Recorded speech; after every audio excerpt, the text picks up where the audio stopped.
Voilà, c'était le grand show Innovation Orange présenté par Stéphane Richard, le président de France Télécom Orange. Gros succès, vous l'avez vu, beaucoup d'innovations annoncées. Eh bien, on va prolonger ce grand moment avec une émission de télévision, l'émission, donc Hello l'émission, avec des experts qui vont me rejoindre sur un plateau dans quelques secondes. On va commenter toutes ces innovations, mais on ne va pas se contenter de les commenter, on va aussi les tester. C'est pour ça que Frédéric de la Nouvelle est avec moi. Frédéric, bonjour. Bonjour Patrick. Vous êtes un peu notre Jérôme Bonaldi du jour. Il y a toujours le syndrome démo, mais je vous sens assez confiant. Je pense que ça va fonctionner aujourd'hui avec Orange, ça fonctionne toujours. On va évidemment se balader dans la ville qui est juste derrière moi. On va tester ces produits, vous avez entendu parler cloud, vous avez entendu parler 4G, on a aussi entendu parler de Join. Tout ça, on va vous le montrer concrètement comment ça marche avec des démonstrateurs, avec des invités. Puis on va aller aussi chez vous, chez nous. Il y a une maison qui a été reconstituée uniquement pour vous montrer les nouvelles fonctionnalités de la Livebox évidemment. L'émission, Hello l'émission, c'est maintenant. Je rejoins mes invités dans quelques secondes. Générique.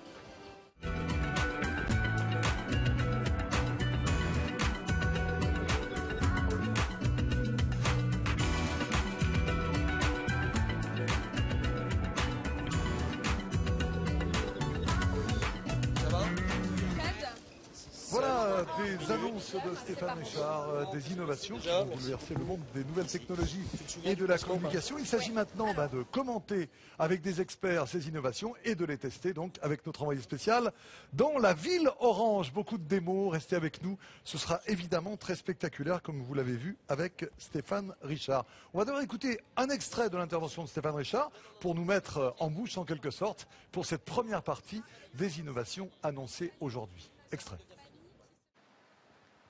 Join sera une réalité pour Orange d'ici la fin de l'année en Espagne et à partir de 2013 au Royaume-Uni, en Slovaquie, en Pologne, en Belgique et en Roumanie.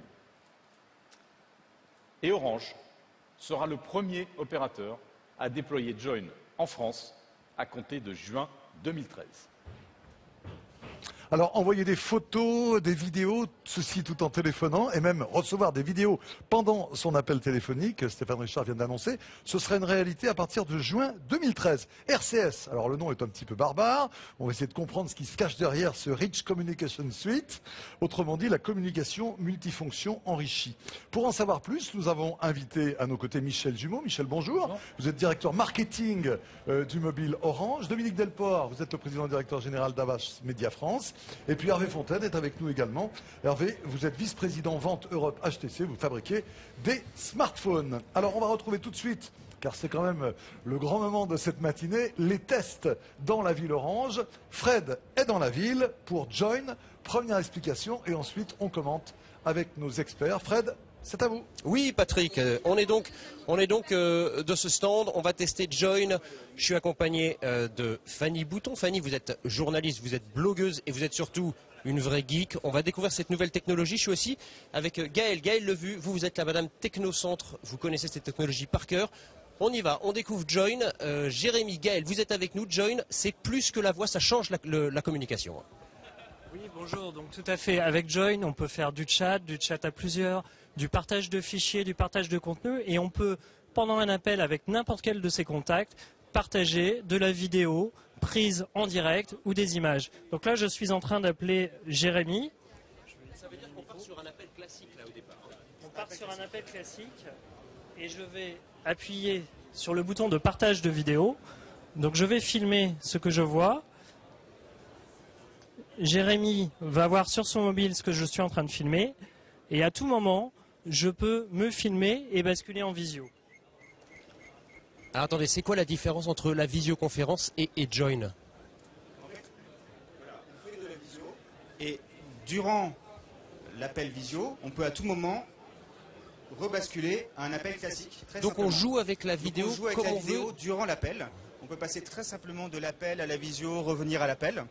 Et puis la grosse différence, c'est que c'est dans tous les terminaux. Alors ça, on va en parler après. Fanny Bouton, vous qui adorez ces nouvelles technologies, est-ce que ça vous paraît nouveau ça?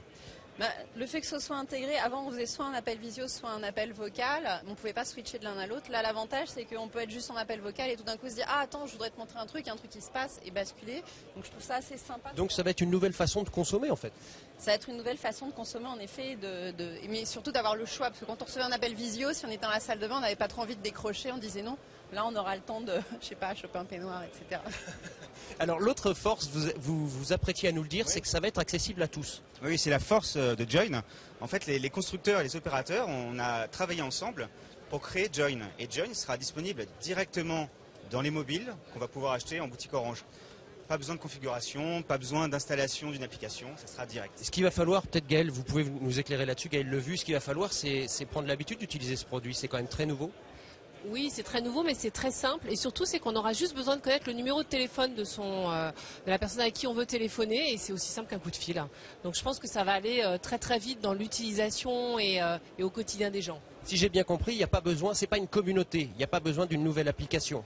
Il n'y a pas besoin d'application, c'est directement dans les téléphones. Ça, Fanny Bouton, c'est une force pour vous, j'imagine aussi. Bah oui, parce que c'est déjà intégré, donc on va pas avoir de questions à se poser. Moi, j'ai une question par contre, est-ce que ça va être sur tous les opérateurs après ou ça va être que chez Orange? Alors on est les premiers à lancer Join en France, mais effectivement c'est un standard et ça devrait être tous les opérateurs qui vont lancer Join en France, donc on espère qu'ils vont nous suivre sur ce service. Ce qui est déjà le cas par exemple en Espagne, où on lance là dans les jours à venir Join en Espagne, avec Telefonica, Vodafone, l'ensemble des opérateurs rejoignent cette norme. Donc c'est ça la force, comme le SMS en fait. Le SMS c'est tous les opérateurs et aujourd'hui on ne se pose pas la question de savoir la personne à qui j'envoie un SMS, chez quel opérateur elle est. Il faut accepter quand même, il y a une démarche supplémentaire de celui qui reçoit l'appel, il faut accepter la vidéo. Oui, mais ça c'est les études clients qui nous ont montré, on parlait de la salle de bain tout à l'heure, je pense que c'est assez emblématique, c'est nos clients qui nous ont demandé de pouvoir accepter ou pas d'être vus. Bon, le Join, voilà, c'est nouveau, ça permet de téléphoner plus que la voix, de profiter de la vidéo quand vous voulez, vous l'allumez, vous l'interrompez. Merci Patrick. Michel Jumeau est avec nous, je vous le présentais tout à l'heure, c'est le directeur marketing mobile d'Orange. Alors Michel, beaucoup de choses ont été dites. On va quand même préciser, on le répète, que c'est bien une fonction et une application, et ça c'est capital. Voilà, alors c'est aussi un peu les deux. Donc c'est une fonction d'abord effectivement réseau, au même titre que le SMS ou bien l'appel, et qui s'appuie sur un standard qui s'appelle le RCSE, comme vous l'avez évoqué en début de cette interview, et qui est une norme comme le GSM ou bien l'UMTS par exemple, et qui va se matérialiser finalement sous deux formes. La première, c'est une intégration native dans le téléphone, comme on a pu le voir dans la démo. C'est-à-dire que dans mon canal d'adresse, dans mon écran d'accueil, j'ai accès à cette fonctionnalité, comme le SMS ou l'appel voix d'ailleurs, mais également sous la forme d'une application, parce que tous les gens ne vont pas non plus se mettre à acheter peut-être un téléphone Join du jour au lendemain. Donc pour les gens qui ont déjà un téléphone, ils pourront télécharger l'application et donc bénéficier de cette fonctionnalité. Alors, comme pour beaucoup de sujets, pour que Join fonctionne, il faut que tous les acteurs jouent le jeu. Est-ce que ça va être le cas? Oui, alors nous travaillons déjà bien ensemble, nous avons l'habitude de travailler ensemble avec nos collègues opérateurs. Tous les grands opérateurs dans le monde entier travaillent déjà sur ces standards-là. Ça va être lancé en Espagne d'ici la fin de l'année. Dans tous les pays d'Europe, ça sera lancé d'ici la fin de l'année 2013 également. Donc on est vraiment dans une logique de standardisation. En France, nous sommes déjà en train de travailler avec nos collègues de SFR et de Bouygues sous l'égide de la FTT, de la Fédération Française des Télécoms. Et donc nous allons lancer, nous serons les premiers à lancer parce que nous avons un peu d'avance en juin 2013. Je vois votre sourire, satisfait. Voilà. Ceci dit, on a quand même 26 millions de clients, donc on a une vraie puissance d'entraînement sur ce marché, donc je pense qu'ils vont nous suivre de très très près. Alors la consommation data, c'est important aussi, et dans les usages Join, qu'est-ce que ça va représenter pour le client? Alors on n'est pas sur les niveaux d'usage qui sont très très élevés. Ce qu'on voit dans nos bases actuellement, c'est que ça représente à peu près 10 à 15 mégaoctets par utilisateur actif par mois. À titre de comparaison, de la vidéo, de la télé, donc un utilisateur actif sur la vidéo et sur la télé, ça représente à peu près 200 mégas. Donc on est sur des ratios autour de 20. Donc cet usage-là n'aura pas un impact significatif sur la consommation d'Internet mobile. C'est important de le préciser pour les utilisateurs. Hervé Fontaine, donc vous, les smartphones, donc c'est votre métier. Est-ce que ça va révolutionner l'usage des smartphones, ce partage de données, ces carnets d'adresses intelligents, ces chats à plusieurs interlocuteurs? Alors c'est sûr que ça permet de un petit peu faire le futur du SMS. Quand le SMS a démarré d'une manière un peu de chat, là on arrive à SMS 2.0 quasiment, où tout le monde va pouvoir communiquer en groupe, comme ces groupes de collègues, ces groupes sur club de sport. Tout d'un coup, tout cela est très facile, aussi facile que de faire un appel ou d'envoyer un SMS. Donc nous croyons très fortement à Join comme un service de mass market Et c'est pour ça que nous avons travaillé avec Orange de manière à l'intégrer. Et vous avez pu le voir dans le cadre de la démonstration avec un HTC One S. C'est aussi simple que de téléphoner ou d'envoyer un SMS. Alors je me retourne dans le communicant maintenant, évidemment, vers Dominique Delport. Dominique, on pourrait presque dire que la plupart de ces services existaient indépendamment les uns des autres. Est-ce que le fait de les regrouper aujourd'hui, ça représente un besoin justement pour communiquer autrement ? Je pense que ce que les consommateurs expriment quasiment au quotidien, c'est un besoin de simplicité. La technologie évolue tellement vite qu'on ne sait jamais si on a affaire à une lame de fond ou à une vaguelette qui, au bout de quelques jours, eh bien, sera supplantée par une nouvelle. Ce qui nous semble très intéressant là, c'est qu'on a une norme. On se souvient à l'époque des magnétoscopes, des VHS, des V2000, eh bien, le marché n'a jamais décollé. Là, on a une interopérabilité et on a quelque chose qui devient constitutif du téléphone. Donc à chaque fois que j'achète un nouveau téléphone, à chaque fois que je remplace mon téléphone, j'aurai le bénéfice dans le dur de cette application.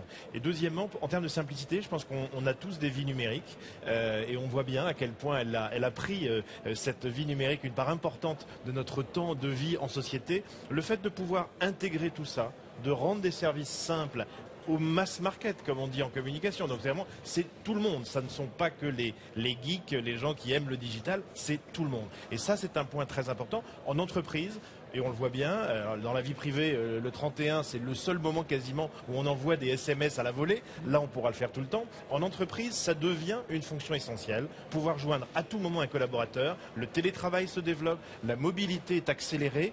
Au-delà des faisceaux horaires, puisqu'on est nous un groupe mondial, et je pense que d'avoir cette capacité en un clic, comme un coup de fil, de pouvoir toucher tout le monde, est une vraie avancée.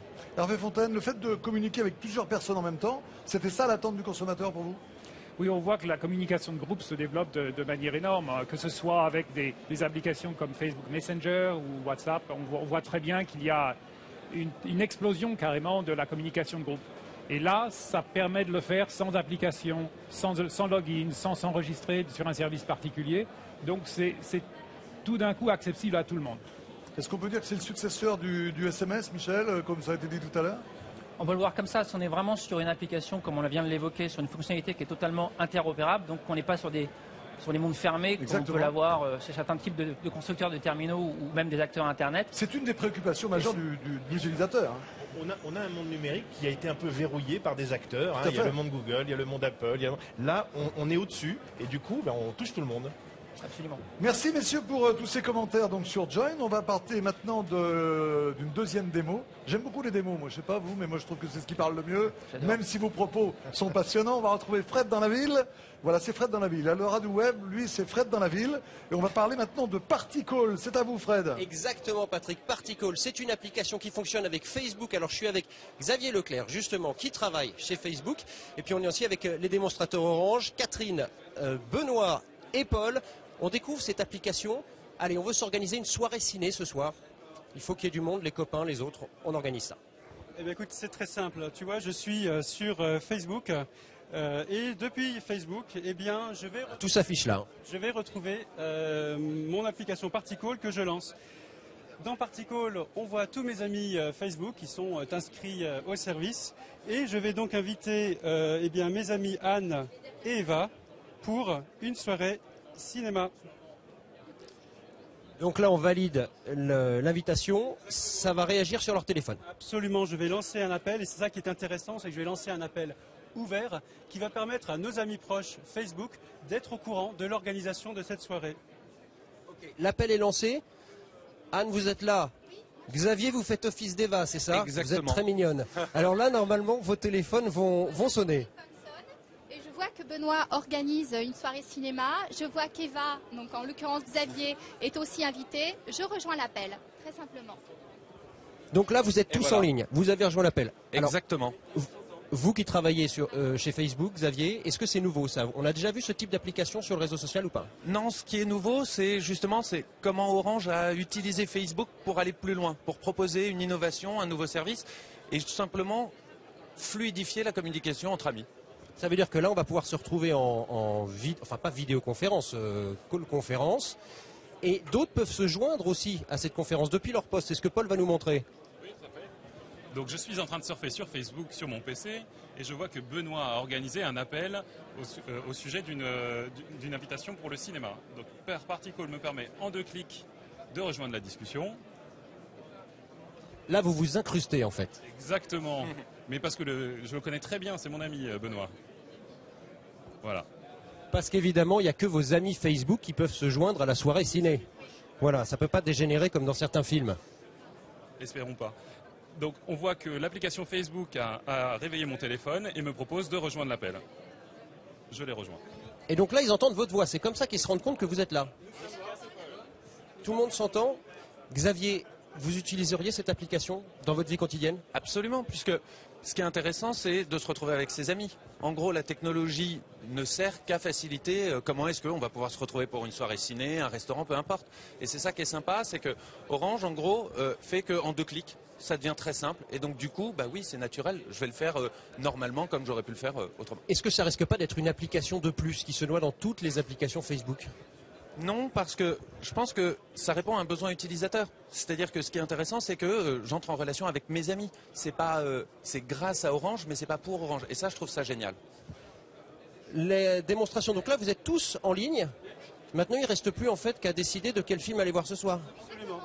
Alors, on hésite entre le dernier James Bond ou l'excellent Rangen qui est sorti la semaine dernière. Ça se termine juste par un simple au revoir et on raccroche et la discussion est terminée comme...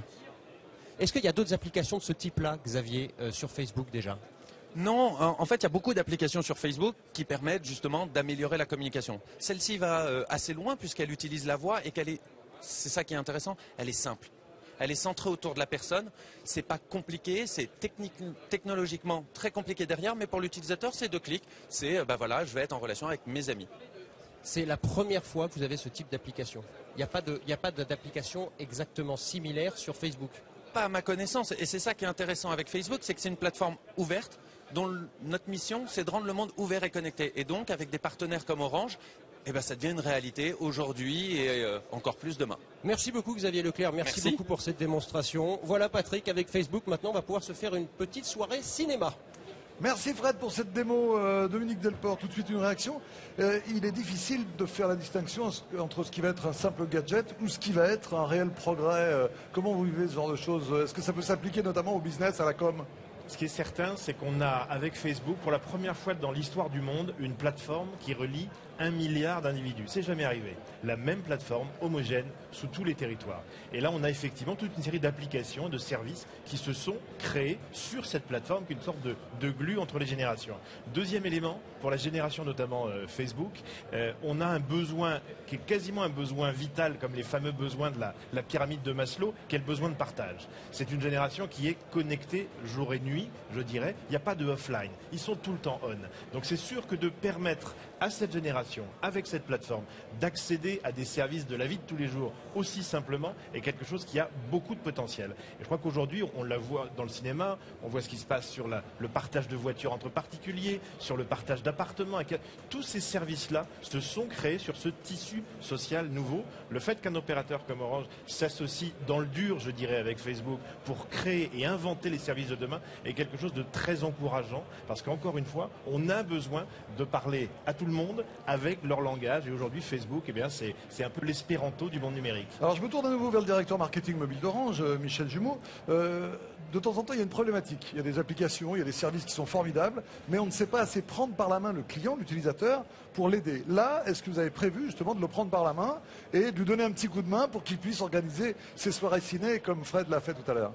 Alors effectivement, c'est un sujet très important pour nous. Juste pour contextualiser un peu les choses, on a à peu près 15% de notre base contrat, notre base forfait, qui à date, aujourd'hui, utilise la messagerie instantanée. Donc ça veut dire que 85% des gens l'utilisent pas. Et quasiment 50% de notre base également, on n'a jamais utilisé son téléphone portable pour faire de l'internet mobile. Donc on a un vrai enjeu de démocratisation, d'accompagnement de notre base, de nos clients, vers ce type d'usage.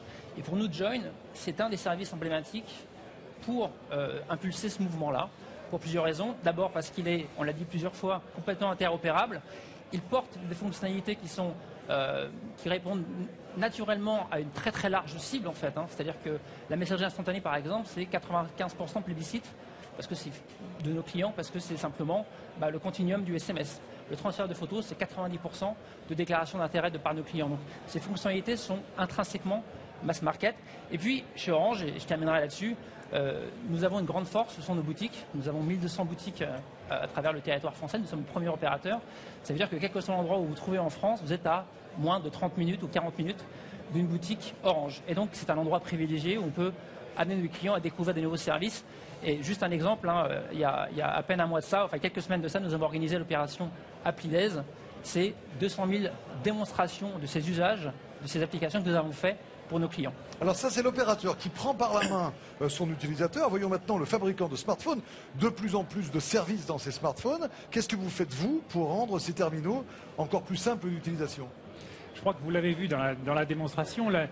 L'essentiel, c'est qu'il faut qu'il soit aussi simple de transférer une vidéo ou d'établir une communication de groupe avec mon club de sport que c'est actuellement pour passer un appel, pour envoyer un SMS. Je pense que vous pouviez le voir sur la démonstration avec le HTC One S. En fait, on a des icônes particulières qui permettent tout simplement de passer d'un appel à un stream vidéo. Donc le travail essentiel que nous venons, c'est s'associer avec Orange pour développer le logiciel de manière à ce que finalement tout soit très simple et que cette complexité soit complètement cachée pour l'utilisateur. Pour terminer, Dominique Delport, est-ce que toutes ces informations qui nous permettent donc d'être ensemble vont, je dirais pas faire disparaître évidemment, mais faire diminuer ce qu'on va appeler la communication one-to-one, le service premier du téléphone? Je pense pas. Je pense que ce qui est certain, c'est qu'on a toujours besoin de la présence physique, du contact. Ce que l'on voit, c'est une fusion de plus en plus grande entre le monde présentiel et le monde virtuel. Les applications de vidéo, transmission de vidéoconférence, dès qu'on a un nouveau-né dans une famille, c'est absolument prodigieux de pouvoir bénéficier de cette émotion directement quand ce bébé naît ou quasiment, alors que souvent il fallait attendre quelques semaines que les grands-parents, que le reste de la famille puissent se déplacer pour qu'on lui présente l'enfant. Donc toutes ces choses-là, c'est du positif. Et puis il y a, c'est vrai, beaucoup de pédagogie à faire pour maîtriser les usages, éviter d'être dépassé par la technologie. Et je crois que c'est aussi ce qui est un vrai privilège quand on a un pas de porte comme celui d'un opérateur national comme Orange, c'est encore une fois de permettre à chacun de raccrocher le wagon d'un train qui est parti à très très grande vitesse mais qui offre des potentialités incroyables. Michel, Dominique, Hervé, je vous remercie beaucoup d'avoir participé à toutes ces explications, de nous avoir donné votre regard d'expert. On va maintenant lancer la deuxième partie de cette émission. On va écouter à nouveau dans un chapitre qu'on pourrait appeler Ma vie chez moi, la Livebox Play. Eh bien, on va écouter Stéphane Richard et on réagira avec des démonstrations et avec des paroles d'experts sur cette innovation. Extrait. Pour avoir accès à tous ces nouveaux usages, je suis heureux de vous annoncer l'ouverture dès demain matin sur Internet des préinscriptions de la nouvelle génération de box Orange pour être les premiers à pouvoir en bénéficier dès le mois de février à des conditions préférentielles. Voilà, de retour sur le plateau, les transitions sont courtes. On retrouve donc sur ce plateau Alice Holzman, directeur marketing grand public, ou directrice plutôt d'ailleurs, grand public Orange. Laura Tenucci, on ne vous appelle plus Laura Tenucci, on vous appelle Laura du Web, qui nous a rejoint également. Et puis dans quelques instants, nous parlerons également avec Marc Jalabert, directeur de la division grand public de Microsoft France. Mais tout de suite, puisque c'est la loi, la règle dans cette émission, avant de donner notre avis, avant de donner notre avis d'expert, avant de commenter, eh bien, on est dans le réel, avec des démonstrations. On retrouve Fred, son nouveau nom, il y a Laura du Web, mais il y a Fred dans la ville. C'est lui qui nous propose une démo de cette nouvelle innovation. Exactement, Patrick. Je suis plus que dans la ville, je suis chez vous là. Orange a reconstitué une maison, ça pourrait être chez vous, chez nous tous. Et je suis à côté de cette fameuse Livebox avec Marie-Laure Sautit-Chalon. Merci beaucoup d'être avec nous. Vous êtes une femme très connectée puisque vous êtes présidente d'Aufeminin.com. On est toujours avec Gaëlle Levu, la Madame Technocentre, et puis on est avec Stéphane qui va nous montrer un peu ce qu'elle vaut cette nouvelle Livebox. Elle est devant nous. Bonjour. Alors, la Livebox Play, bien sûr, c'est une boîte plus puissante qui intègre toutes les dernières nouvelles technologies, mais c'est surtout une boîte qu'on a voulu simple d'utilisation, facile à utiliser. Et donc, je vous tiens le micro, vous inquiétez. Pardon. Et donc, c'est une boîte qu'on va pouvoir entièrement piloter depuis une application. Toute la maison va être sous contrôle, hein, c'est ça, à partir de cette application. Toute la maison, je vais pouvoir la piloter depuis cette application My Livebox qui existe sur smartphone ou sur tablette. Et pour vous en donner un exemple, par exemple, si je veux que mon fils Alexandre ne surfe plus après 22 heures. Hein, Alors, on a vu, vous pouvez retourner peut-être un petit peu en arrière, on a vu déjà sur l'écran, on voit que tous les appareils de la maison, si vous pouvez avancer, sont visibles. On a vu l'iPad de Stéphane, voilà, l'iPad de David. La vision de tous les équipements qui sont connectés, et donc je fais savoir ce qui se passe chez moi autour de ma Livebox. Et il n'est pas question que David, votre fils, se connecte à Internet après 22 heures. Vous faites comment? Et je voudrais justement qu'Alexandre, mon fils, ne se connecte plus après 22 heures très facilement, en 3 clics. Je choisis son PC et je vais définir les plages horaires où je ne souhaite plus qu'il accède à Internet. La dictature. Alors, Marie-Laure Sautichalon, vous qui êtes mère de famille, ça vous parle cette application par exemple? Ah oui, ça parle à toutes les mères, parce qu'on hésite toujours au fond entre la liberté et le contrôle. C'est toujours l'éternelle difficulté. Donc là, pouvoir être souple et pouvoir expliquer qu'il y a beaucoup de liberté, parce que pour les enfants, c'est très très important. Le Corbusier disait que ce qui était important, c'était que le soleil entre dans la maison. Maintenant, ce qui est important, c'est que le Wi-Fi entre dans la maison pour être heureux. Donc, ils veulent beaucoup de liberté, de plus en plus de liberté, et les parents veulent plus de contrôle, de plus en plus de contrôle. Et, Gaël, cette nouvelle Livebox là, vous qui venez du Technocentre, c'est quoi la vraie nouveauté? Qu'est-ce que vous pouvez nous montrer là tout de suite concrètement? On parlait de Wi-Fi par exemple, donc on va pas le montrer le Wi-Fi, mais cette Livebox elle a un double Wi-Fi. L'intérêt c'est qu'on va pouvoir avoir un Wi-Fi qui va être dédié au flux de type télé haute définition. La démo, on va se concentrer sur la démo, Gaël. Voilà. On va se concentrer sur la démo avec vous, Stéphane. Qu'est-ce que vous pouvez nous montrer concrètement? On a cette Livebox, on est chez nous, on a un écran qui nous parle, il est très clair. Qu'est-ce qu'on peut regarder là? Alors, ce qu'on peut vous montrer, hein, on va passer au-delà du paramétrage des équipements, c'est que très facilement, dans l'interface de pilotage, alors là on n'est plus sur la tablette, on est sur le PC hein, de ma box, je vais pouvoir gérer l'ensemble des téléphones qui sont connectés. En fait, cette box est plus qu'une box, c'est une base DECT. Je peux y connecter autant de téléphones avec le son haute définition que je veux, et je vais pouvoir entièrement les piloter. Je vais pouvoir... Ça veut dire quoi piloter un téléphone? Par exemple, ça veut dire qu'au lieu de devoir saisir mes contacts sur chaque téléphone séparément, l'un après l'autre, je vais les saisir depuis ces interfaces et ensuite je vais retrouver mes contacts sur l'ensemble des terminaux. Donc on a une base de données de ces contacts qui est groupée sur ce disque dur, sur cette box. Ça c'est génial aussi. Moi je pense que ce qui est vraiment bien c'est la simplicité aussi. C'est-à-dire que avoir sur une interface tout, c'est finalement le rêve qu'on a toujours eu. On parle de puissance de cette Livebox, comment on peut s'en rendre compte de cette puissance? On s'en rendra compte très facilement, comme le disait Gaël, en testant le nouveau Wi-Fi 5 Go, hein, qui est vraiment le meilleur du Wi-Fi à date. Et concrètement, on aura 2 fois plus de portée et 2 fois plus de débit dans l'ensemble de la maison en Wi-Fi. On va se retrouver dans un instant évidemment hein, pour tester le décodeur qui va avec cette Livebox. C'est à vous Patrick. Merci Fred. Alors la première réaction, c'est celle d'un père de famille qui s'adresse à 2 mères de famille. C'est sur ce fameux contrôle d'accès Internet. Alice Holtzman, je rappelle que vous êtes directrice marketing grand public Orange. Quelle belle trouvaille! Oui, alors je pense qu'il faut vraiment avoir en tête que ce que les clients nous demandent d'abord et avant tout, c'est de la simplicité et du contrôle. C'est je veux pouvoir, très simplement, sans me prendre la tête de savoir par quoi je passe, comment je le gère, accéder à une application facile, mon smartphone, ma tablette, et puis définir finalement les accès que j'autorise ou pas, créneau horaire, poste, donc lieu de connexion.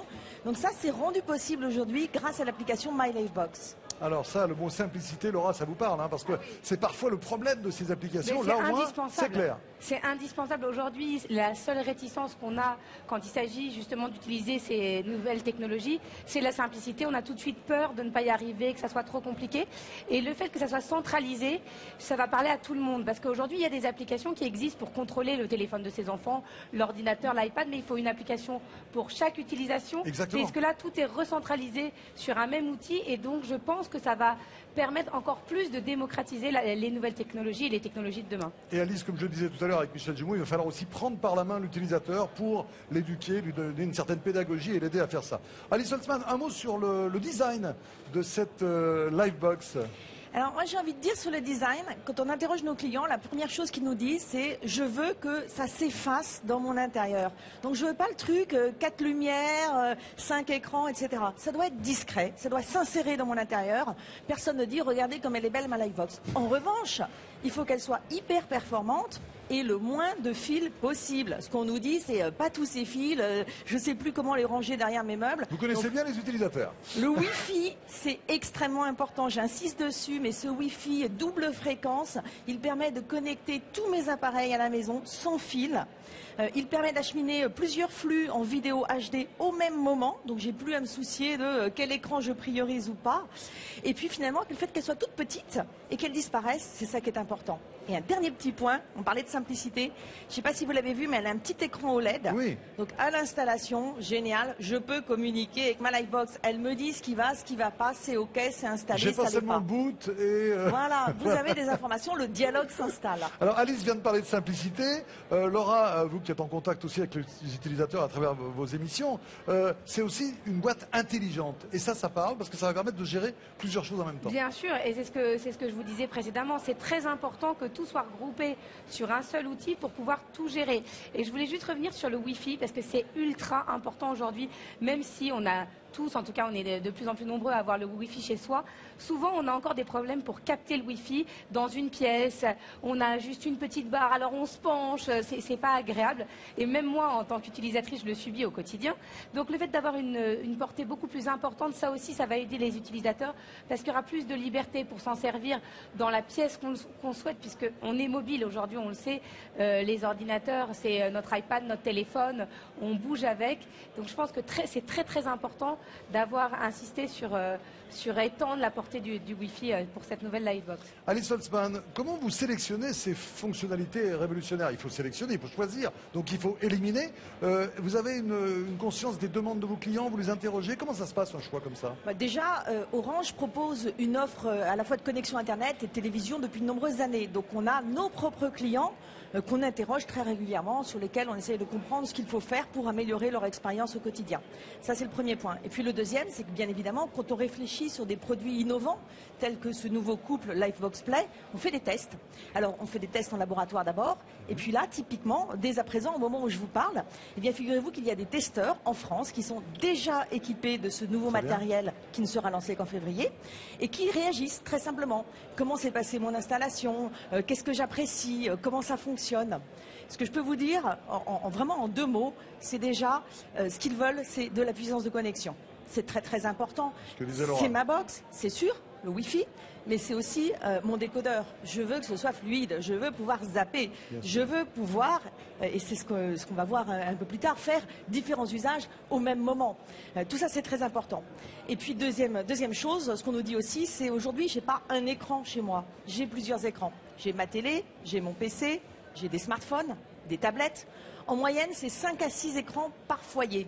Eh bien, nos clients nous disent, moi, je veux faire tout ce que je veux de façon fluide sur l'ensemble de mes écrans. Je ne veux pas avoir à choisir ou me trouver restreint dans mes usages. Et typiquement, c'est sur ça qu'on travaille. Alors on va retrouver Fred dans la ville, toujours à propos de cette Livebox. Il a d'autres choses à nous faire découvrir dans cette partie qu'on va intituler « Ma vie chez moi avec ma Livebox ». Fred dans la ville. Exactement Patrick, on est toujours chez nous. Tranquillement, on a découvert la Livebox Play. Maintenant, on va découvrir la Livebox Play TV avec vous, Jean-Michel. On est toujours également avec Marie-Laure Sauty-de-Chalon et Gaël. Marie-Laure Sauty-de-Chalon, présidente d'Auféminin.com. Jean-Michel, il y a un truc qui est très très étonnant sur ce décodeur, c'est la télécommande. Tout à fait. Donc cette télécommande, on l'a beaucoup simplifiée. Il y a moins de boutons pour que ce soit plus facile à utiliser. Et pourtant, on peut faire plus de choses avec. C'est-à-dire que je peux... Montrez-nous. C'est impressionnant. Allez-y. Voilà. Donc, par exemple, je peux commander ma télé avec des gestes. Donc là, je me balade dans les menus de la TV d'Orange où je retrouve tous les services habituels plus les nouveaux services de ce décodeur. Et également, si je retourne la télécommande, il y a un clavier qui s'active qui va me permettre de m'exprimer sur les réseaux sociaux. Donc si je vais par exemple sur cette... Alors attendez, avant de parler de réseaux sociaux, là, moi je tiens ma télécommande comme ça, j'appuie sur le clavier, non? Sans le vouloir, j'appuie sur le clavier là. Voilà, donc là, si j'appuie sur le clavier, il n'est pas activé. Donc, pourquoi? Parce qu'il s'active en fait uniquement quand je retourne la télécommande. Donc là, par exemple, je suis en train de regarder une émission. J'aime cette émission, j'ai envie de le dire sur Facebook. Donc j'ouvre un volet qu'on appelle le volet de partage. Attendez, on va y venir aux réseaux sociaux. Mais d'abord, cette télécommande, vous ne pouvez pas appuyer sur le clavier quand il est à l'envers. Ça, c'est le genre de petit détail qui est quand même assez grisant, non? Ben oui, parce que en fait, quand on voit une nouvelle télécommande, on a peur un peu. On se dit une commande de plus, et puis on sait bien que ses enfants vont rapidement l'adopter, mais soi-même, on se dit est-ce que moi, je vais pas avoir un temps d'adaptation? Donc la simplicité, c'est le seul truc important. Alors on y va sur les réseaux sociaux. Allons-y. Voilà, Donc là, je suis en train de regarder une émission, elle me plaît, j'ai envie de le dire. Donc j'ouvre le volet de partage social et là, je peux choisir d'en parler sur Facebook ou sur Twitter. Donc par exemple, je vais choisir Facebook. Les derniers comptes que j'ai utilisés... Petit problème de connexion, mais on va certainement arranger ça. Voilà. Je pense que si vous vous connectiez sur Au Féminin, ça marcherait mieux. Hein. Dites-moi, cette télécommande, en attendant que la connexion se remette, Marie-Laure Chalon, cette télécommande qui bouge là, c'est un peu geek ou c'est grand public? Non, je crois que ça devient rapidement grand public parce que les usages se modifient maintenant de plus en plus rapidement. Et les femmes, elles sont concernées par ça? Alors les femmes, on dit toujours qu'elles sont un peu moins geeks, mais en réalité, elles vont un peu moins vite adapter les innovations, mais en revanche, ensuite, elles vont beaucoup plus rapidement les populariser et les utiliser. C'est ce qu'on a vu sans arrêt avec tous les nouveaux devices. Alors là, on est sur Internet, ça y est, on est sur Facebook. Donc une fois que j'ai envoyé mon message sur Facebook, je peux aller regarder ce que mes amis répondent, etc. en utilisant le navigateur Internet de la boîte. Donc là, par exemple, je vais sur ma page Facebook et je vois les messages que j'ai envoyés ou que mes amis m'ont... Ça veut dire que je suis à la fois sur ma télé et sur mon ordinateur là? Exactement, on a les deux qui fonctionnent en même temps.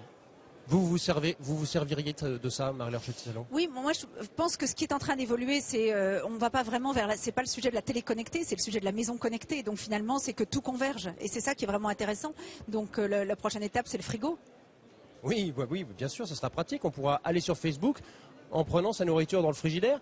Et il y a aussi autre chose, ce sont les applications. Les fameuses applications qu'on trouve sur ces smartphones, on les trouve aussi sur votre décodeur. Exactement. Donc si vous aimez les applications que vous avez sur le smartphone ou la tablette, vous pouvez les retrouver maintenant sur la télé. Donc on a un catalogue de plus de 50 applications.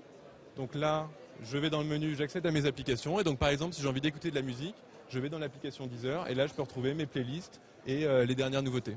Bon, et là, il faut qu'il y ait l'application féminin.com. Alors bientôt, j'imagine que c'est un super moyen pour oui, vous et puis Marmiton surtout. Oui, aussi. Ça, c'est bien. Ça aussi, ça participe à la convergence. Voilà, de tous ça participe à la convergence et à la simplicité. Donc, effectivement, c'est des nouveaux usages. Gaël Levu, c'est ce que vous vouliez faire? C'est ce que vous vouliez faire, réunir tous ces moyens de communication, toutes ces façons de partager? C'est vraiment ce qu'on vient de partager ensemble. L'idée que tous les écrans sont connectés, toute la maison est connectée et il n'y a plus forcément la télé que pour la télé, son téléphone pour téléphoner. En fait, on amène tous ces usages sur les écrans et on s'adapte à la vie de nos clients en fonction de leur où ils sont, dans telle pièce, etc. et de leur usage. C'est vraiment ça. Vous pourriez nous faire un petit tweet là ou pas? C'est possible ou pas? On va réessayer. Parce que le principe, c'est que vous regardez l'émission, vous me faites un petit tweet génial, l'émission Midi en France, et puis comme ça, vos amis peuvent tweeter avec vous. Bon, petit problème de connexion. Ça n'empêche pas que ce système est quand même assez génial. Voilà, la Live Box Play, la Box Play TV, on a découvert ça, c'est ce qui est désormais disponible chez nous, si on le souhaite. C'est à vous, Patrick. J'avais prévenu Fred, l'effet Bonaldi. Vous savez, la démo, il y a toujours un truc, il fallait que ça arrive une fois. Heureusement, dit Laura. Le côté humain, exactement. Puisqu'on parle du côté humain, avant de donner la parole à Marc Jalabert qui est avec nous, moi j'aimerais votre réaction. Vous êtes d'accord quand on dit que les femmes vont un petit peu moins vite vers les innovations, mais une fois qu'elles les prennent en main, elles sont davantage geeks peut-être que les autres? On a moins, je pense, le côté coup de cœur, c'est-à-dire que les hommes sont toujours en train de dénicher les derniers produits, mais certains vont tomber aux oubliettes, alors que, j'ai envie de dire, on a un bon filtre, on garde l'essentiel, et quand il y a quelque chose qui nous plaît, on l'adopte et on s'en sert pleinement. Alice, bois vos paroles. Oui, tout à fait, j'adore. Mais c'est très vrai, si vous voulez, souvent quand on teste des innovations, les premiers à adhérer, mais adhérer à tout, c'est les hommes. Donc j'en connais quelques-uns, voilà. Je ne citerai pas de nom. Xavier Couture. Oh, je l'ai dit. Le profil de je veux l'avoir parce que c'est tout nouveau, tout beau, c'est plutôt un profil masculin. Donc les filles sont plus sélectives, souvent un peu plus en retrait au démarrage. Par contre, elles sont plus sur l'usage, moins sur le côté j'ai la dernière techno, mais plus sur ça me sert au quotidien et du coup je ne décroche pas. C'est je rejette ou j'adhère. Le flash code, on en a parlé, on a dit c'est extraordinaire, c'est révolutionnaire. Ouais. Qui se sert aujourd'hui du flash code? Personne, très peu. Parce que c'est une habitude qu'on n'a pas. Et puis aujourd'hui, on le trouve sur le smartphone, sur Internet, l'information, on n'a pas besoin d'aller prendre en photo un flash code. Donc c'était plus l'innovation est intéressante, mais nous, dans l'usage, on a besoin que ça réponde immédiatement à nos attentes. Marc Jalabert sourit en vous écoutant. On est obligé d'être d'accord, hein, c'est vrai. Hein. Tout à fait. Nous, on aime bien avoir la dernière application et puis on est peut-être un petit peu moins fidèle ensuite. Marc Jalabert. Vous êtes directeur division grand public chez Microsoft France. Ça a été une aventure commune avec Orange. J'aimerais que vous me racontiez cette aventure dans ce produit. C'est une aventure qui part d'une idée très simple. C'est qu'en fait, une Xbox pourrait servir de deuxième décodeur dans la maison. Et il y a eu un travail formidable réalisé par les équipes techniques d'Orange pour permettre en fait depuis une Xbox, donc la console de jeu classique, d'accéder à tout le contenu de la télé d'Orange dans la même pièce ou dans une autre pièce. Et en plus d'aller plus loin et d'avoir une expérience utilisateur complètement intégrée, avec un travail qui a été vraiment incroyable d'intégration justement de Kinect par exemple, qui permet de détecter les mouvements. Et on peut changer, passer d'une chaîne à l'autre, juste d'un geste. Ça a été excitant tout ça, parce que vous avez mêlé vos expertises, notamment vos relations clients, parce que vos clients ne sont pas tout à fait les mêmes. On a vu les maîtres mots ce matin, innovation, simplicité. Donc là, en effet, le travail, c'était amener la meilleure expérience utilisateur, garantir une intégration tout à fait simplifiée, c'est-à-dire une fois que je suis connecté, j'ai accès à toute la télé d'Orange, et une expérience utilisateur qui est vraiment avancée. Un point très important, c'est que la Xbox s'intègre parfaitement dans l'écosystème de la maison tel qu'on l'a vu. Ce qui veut dire que je ne vais pas avoir à ressaisir mes identifiants de clients. Quand je me connecte à la Xbox, c'est fluide. Je retrouve mon univers Orange. J'ai rien à faire. J'ai pas à aller rechercher ce qu'on m'avait donné au début, le petit papier avec mon identifiant, mes codes, etc. J'allais vous en parler. Voilà. Ce travail de simplicité, il a été fait jusqu'au bout. Et moi, je tiens vraiment à remercier les équipes de Microsoft parce qu'elles nous ont accompagnés dans cette intégration de la Xbox dans l'écosystème Livebox. Alors, vous parliez de simplification, Alice. J'aimerais qu'on parle du travail que vous avez fait sur la simplification de cette télécommande, justement, parce que beaucoup de fonctionnalités peut entraîner une complication. Vous avez travaillé sur la simplification. Alors la télécommande, c'est bien qu'on en parle. Je vous disais tout à l'heure, le design des box, on a envie qu'elle s'oublie. Par contre, la télécommande, c'est l'objet que j'ai dans la main. C'est un peu comme mon smartphone. Donc j'y attache de l'importance. Son poids, son toucher, son ergonomie, le nombre de boutons. Alors ce qu'on a fait, vous l'avez vu, elle est double face. Et ça, c'est très important. Parce que si vous essayez de tout mettre sur une face, alors après, il y en a qui font des petits clapets, ça fait beaucoup de boutons. Double face, pourquoi? La face du haut, quand on l'a en usage commun, j'ai mes boutons de commande de la télévision, ils sont très simples. Hein. C'est programme plus, programme moins, touche retour, touche menu et puis mes numéros. Basique, et ça fait tout.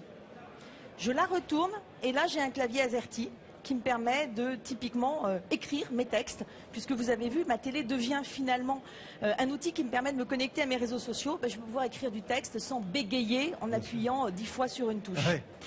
Et puis si je la remets sur son sens face à nouveau, j'ai un joystick, ce qui fait que pour beaucoup de jeux, je n'ai pas besoin d'utiliser une manette. Finalement, le joystick et puis un petit cliquet en dessous me permet d'utiliser ma télécommande en gyroscopique et de jouer. Ma télé, c'est un ordinateur. Voilà, donc finalement, cette télécommande, elle est à la fois beaucoup plus simple. Vous verrez son design, je vous invite vraiment, en tout cas vous ici sur le plateau, elle est là à toucher. Elle est vraiment révolutionnaire en termes de design et elle est à la fois plus simple et plus riche en fonctionnalités. Donc ça, c'était un pari. Il y a eu un gros travail de designers autour de cette télécommande. Laura, vous qui êtes en contact permanent avec les internautes, vous connaissez leurs besoins, leurs envies. Se connecter aux réseaux sociaux pendant qu'on regarde la télévision, c'est vraiment ce que tout le monde attend. Ce que tout le monde attend. Après, moi, je mets un petit bémol. Voilà. Je vais représenter la femme avec ce filtre. Je trouve ça très bien qu'il y ait cette télécommande double emploi, qu'on puisse avoir un clavier. Maintenant, je pense qu'on a aussi envie, mais c'est peut-être la génération qu'on appelle les 20-20 qui veut... Ça va changer pour eux parce qu'ils ont une utilité différente de l'écran. Ils n'auront plus de télé, eux, ils sont nés avec Internet, ils passent plus de temps sur Internet que devant la télé. Mais après, pour nous, parfois, on a envie de voir un film et je suis plus tenter de tweeter avec mon téléphone pour pas que ça vienne perturber l'image. Et je pense que j'ai besoin d'essayer. Après, quand je vous écoute, ça donne envie. Mais pour l'instant, le clavier, mon ordinateur, c'est ma tablette, c'est mon téléphone, mes mails. Mais j'ai pas envie forcément de voir mes mails en énorme dans mon salon et que tout le monde puisse les lire. Donc je pense qu'il faut... Voilà, ça va prendre peut-être un peu plus de temps qu'on pourrait le croire, peut-être pas pour la génération qui vient, mais pour la nôtre. Si on regarde West Side Story, on préfère le voir sur un grand écran que sur un petit pour en parler. Ou un match de sport, un beau match de sport sur un écran 16/9. On va parler aux copains, tiens, qu'est-ce que tu penses de ce décès?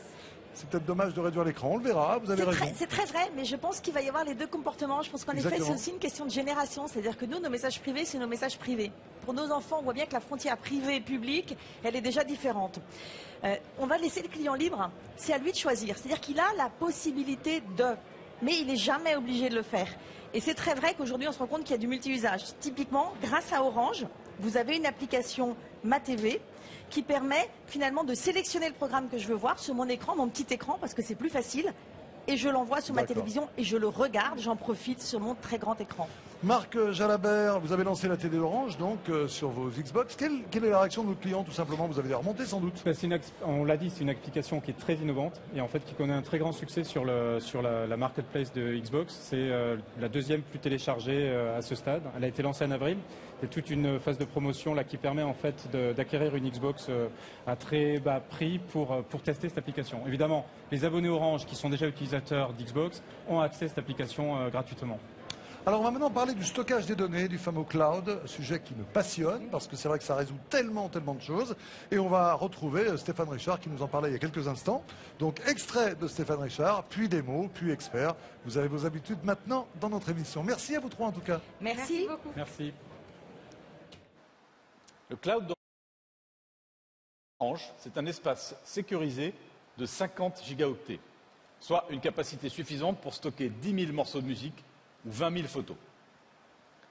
Et dès février, nous offrirons 100 gigaoctets dans notre cloud à tous les utilisateurs de la fibre et de la 4G.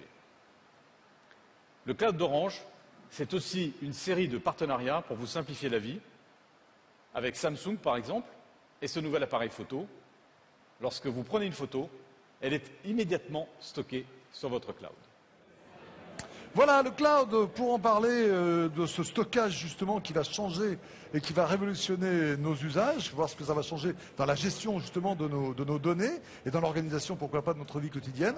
Eh bien nous recevons trois invités. David Lacomblède, bonjour David. Bonjour. Directeur délégué à la stratégie des contenus chez Orange et spécialiste surtout du livre numérique, on en parlera ensemble. Paul-François Fournier, vous êtes directeur du Technocentre d'Orange. Et Véronique Morali, merci d'être avec nous. J'aurais pu commencer par vous. Vous êtes présidente de Terra Femina et de TFCO.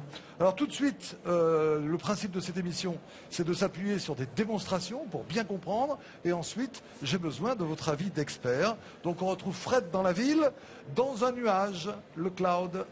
Exactement, toujours avec Gaël Levu et avec Bénédicte qui va nous montrer certaines fonctionnalités étonnantes du cloud. Vous allez le voir, c'est très concret. On va commencer, on va se faire prendre en photo. Petit sourire. La photo est prise. Elle est certainement merveilleuse, très belle photo.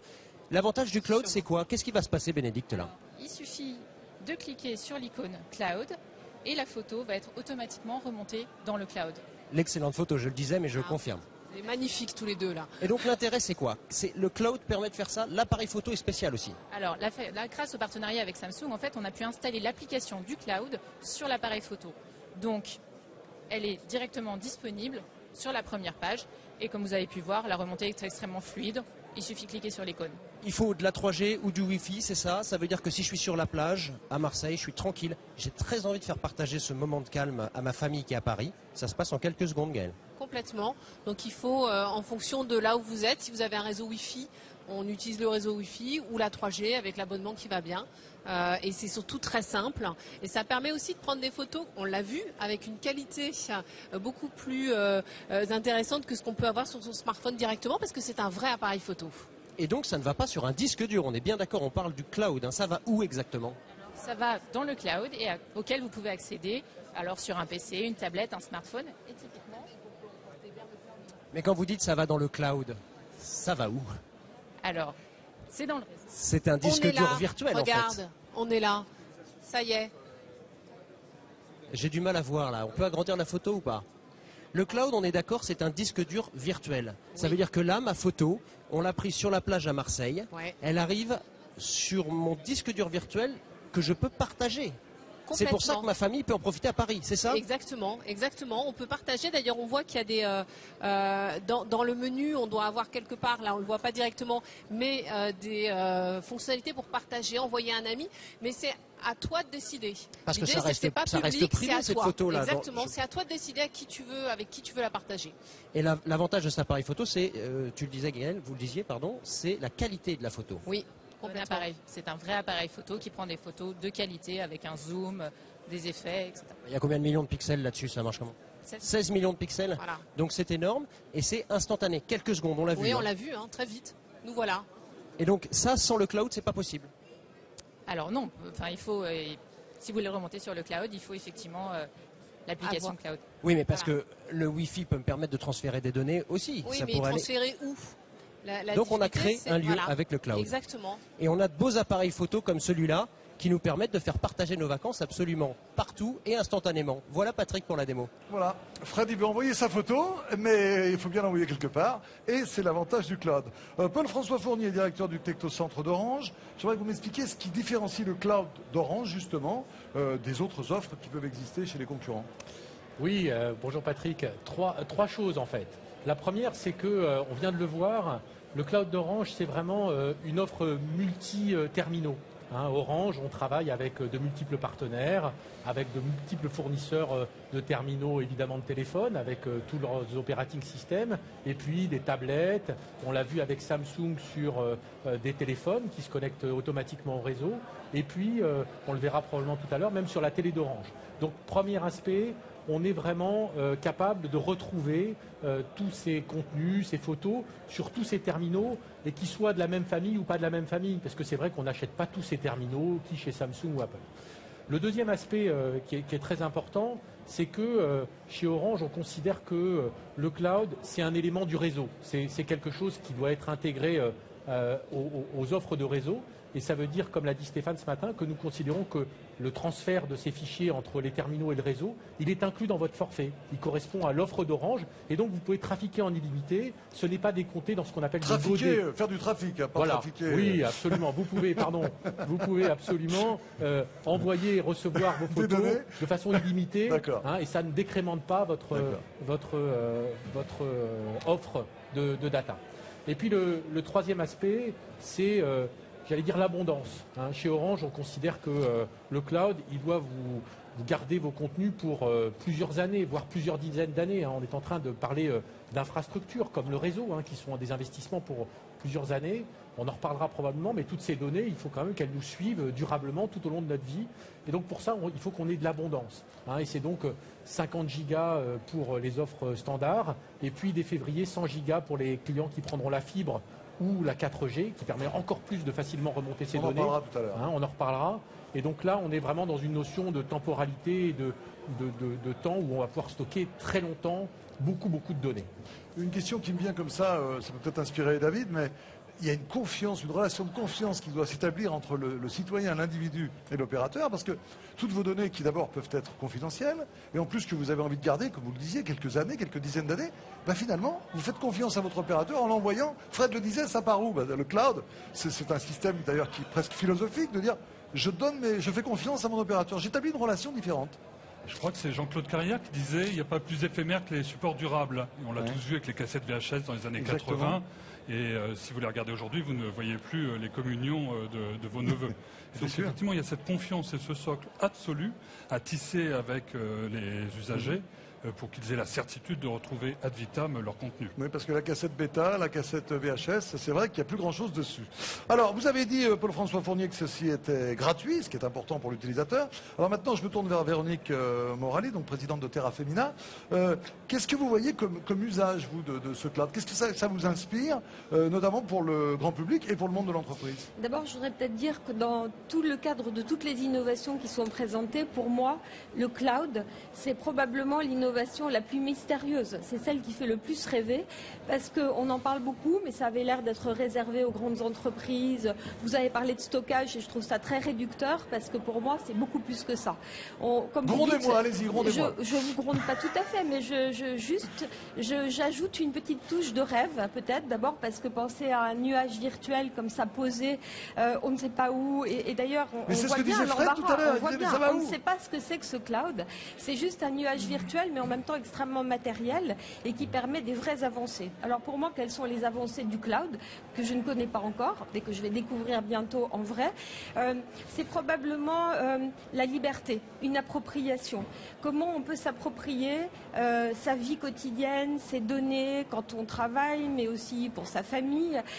Donc on voit qu'on a tout un tas d'univers qu'on peut projeter dans une autre dimension et qui permet en même temps une accessibilité totale à tout moment, d'où qu'on soit, et de n'importe quel instrument, puisque c'est du multi-device, on le voit bien.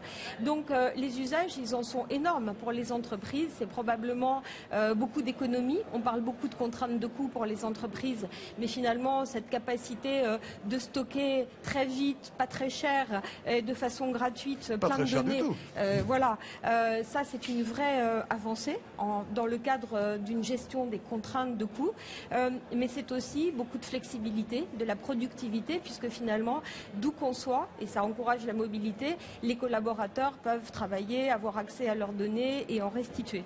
Et pour les particuliers, pour les individus comme vous et moi, c'est aussi une liberté fantastique. Donc on n'en voit pas de limite a priori, puisque tout va augmenter en termes d'usage, d'innovation qui vont se... Moi je fais assez confiance, même totalement confiance à Orange pour compléter ce cloud au fur et à mesure. Là on a parlé de photos, mais on voit bien qu'on peut aller jusqu'à des musiques, des livres, des textes. Donc voilà, c'est sans limite. Ce genre d'innovation mérite qu'on prenne l'utilisateur par la main. Et c'est souvent le problème, hein, parce qu'il y a le Happy Few qui a tout compris, qui utilise, et puis il y a 80-90% des utilisateurs qui ne le font pas. Alors, Orange, avec Havas, a créé des petites animations. Alors, j'en avais une par thème, et j'ai choisi de vous montrer celle-là, celle du cloud, parce qu'elle est très parlante. Comme dirait Anne-Cécile, c'est un peu le cloud pour les nuls. Regardez.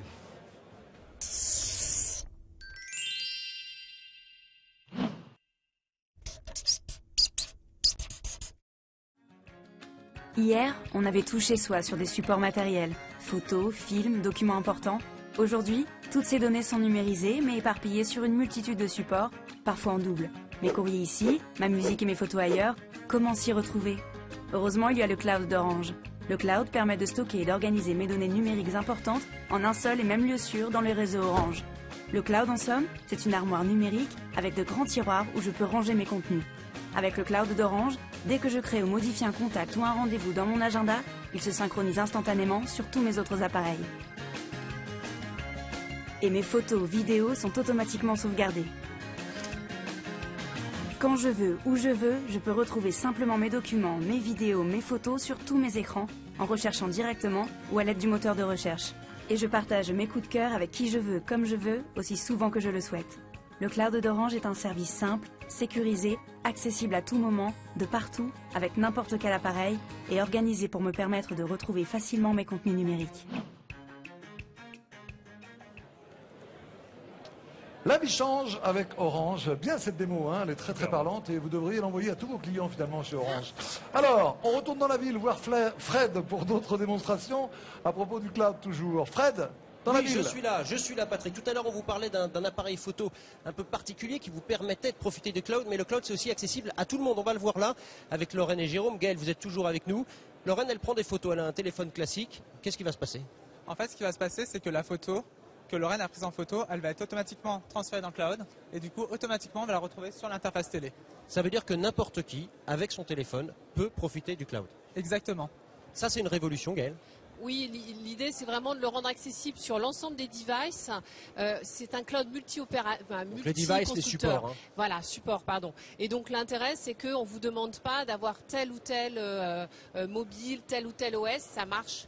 Alors l'écran qu'on a là, c'est le cloud d'Orange.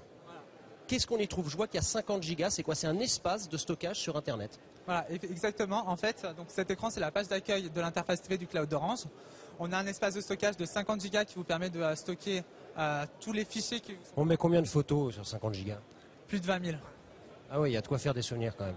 Ça fait de très beaux souvenirs de vacances. Vous pouvez du coup les consulter en plein écran, en qualité haute définition, et du coup les partager avec vos proches, avec votre famille. Qu'est-ce qu'on peut mettre d'autre? On peut mettre toutes sortes de documents. Donc effectivement, on peut stocker... Qu'est-ce que vous pouvez nous montrer concrètement là avec cet écran? Sur l'interface TV, donc on se limite uniquement pour l'instant sur l'affichage de photos. On a la possibilité d'effectuer une recherche pour retrouver un contenu spécifique, soit par mots-clés, soit par date. On a les derniers ajouts qu'on retrouve automatiquement. Et depuis le menu photo, on retrouve toutes les photos à l'espace de stockage. C'est fonctionnel, c'est facile à utiliser, Gaël? Oui, très facile d'ailleurs, oui, on vous voit déjà là. Oui, ça y est, donc oui, ça oui, va très décidément, vite, on on nous voit voit bien que partout. ça va très vite et très facile puisqu'en fait c'est avec la télécommande de la télé, donc une ergonomie très accessible pour tout le monde. Même pour les personnes non initiées. Oui, oui, justement, parce qu'aujourd'hui c'est compliqué de trouver ses photos sur sa télé, on ne sait pas si on prend sa petite carte mémoire de l'appareil photo, une clé, etc. Là c'est direct, il n'y a rien à faire, on va dans le menu, on se laisse guider. Et ça marche, c'est magique. Et c'est le même principe que tout à l'heure avec notre appareil photo un peu perfectionné, c'est-à-dire qu'on peut partager aussi avec tout le monde? Oui, on peut partager. Oui, c'est pareil. Donc le cloud, il est pareil sur l'ensemble des devices. Donc le client, une fois qu'il sait s'en servir une fois, il saura s'en servir partout sur tous ses écrans. Alors là, par exemple, on voit les photos qui défilent, c'est une des options possibles. Vous mettez ce diaporama. En fait, il y a un menu qui permet à l'utilisateur de personnaliser l'affichage. Et du coup, c'est vraiment l'utilisateur qui choisit s'il souhaite temporiser, s'il souhaite afficher les informations de la photo, s'il souhaite appliquer de la rotation, s'il souhaite appliquer des effets de transition. C'est vraiment lui qui choisit le mode d'affichage et de façon à ce qu'il soit vraiment le plus convivial possible. Est-ce que les gens utilisent déjà le cloud aujourd'hui? C'est rentré dans les mœurs? Alors le cloud, c'est quelque chose assez, c'est assez ancien entre guillemets, mais plutôt pour des personnes un peu averties. Et c'est vraiment là, du coup, au niveau d'Orange, notre volonté, c'est de le rendre accessible une et façon facile de le rendre pour grand tout le monde. public. Exactement. Une façon de le rendre Exactement. grand public. Bon bah super. Voilà Patrick, voilà pour la démonstration du cloud. J'espère recevoir rapidement vos photos de vacances. Merci Fred pour ces démos. On va essayer de prendre un petit peu de hauteur. Tiens, Véronique Morali, est-ce que le cloud peut, puisqu'on parle, le mot fort c'est partage, est-ce qu'on peut dire que c'est un outil, que c'est un, vous n'avez peut-être pas le mot outil, que c'est une innovation qui va donner un nouvel essor? C'est une merveilleuse innovation. Merveilleuse innovation. Mais je suis un peu rêveur comme vous aussi. J'aime bien ce côté symbolique du cloud. Éducation, culture, connaissance, est-ce que ça peut nous aider dans ces domaines-là? Absolument. Moi, je pense qu'aujourd'hui, on évoque la notion de nécessité de proximité, d'aller à la rencontre de personnes qui n'ont pas les moyens de suivre des parcours, d'aller dans des cursus éducatifs. Je pense que c'est une bonne façon de leur permettre d'accéder beaucoup plus facilement à leur rythme, parce qu'il y a aussi cette notion, comme je le disais, d'appropriation, de permettre à toutes ces personnes qui ne sont pas légitimes, ou en tous les cas qui n'ont pas accès facilement, de par leur situation économique ou géographique, à la culture, à l'éducation. À son rythme, c'est important, parce qu'on avait dit ça de la télévision dans les années 60. On disait, tiens, il y a un flux qui va descendre, ça va permettre d'éduquer. La télévision éducative, c'est pas une grande réussite. Là, en revanche, on peut choisir son rythme. Absolument, c'est la flexibilité. Tout à fait. C'est un mot qu'on emploie beaucoup aujourd'hui, on le sait, tout le monde se préoccupe de flexibilité. Pour moi, un des grands avantages du cloud, c'est de permettre cette flexibilité, cette appropriation, chacun à son rythme et où il est.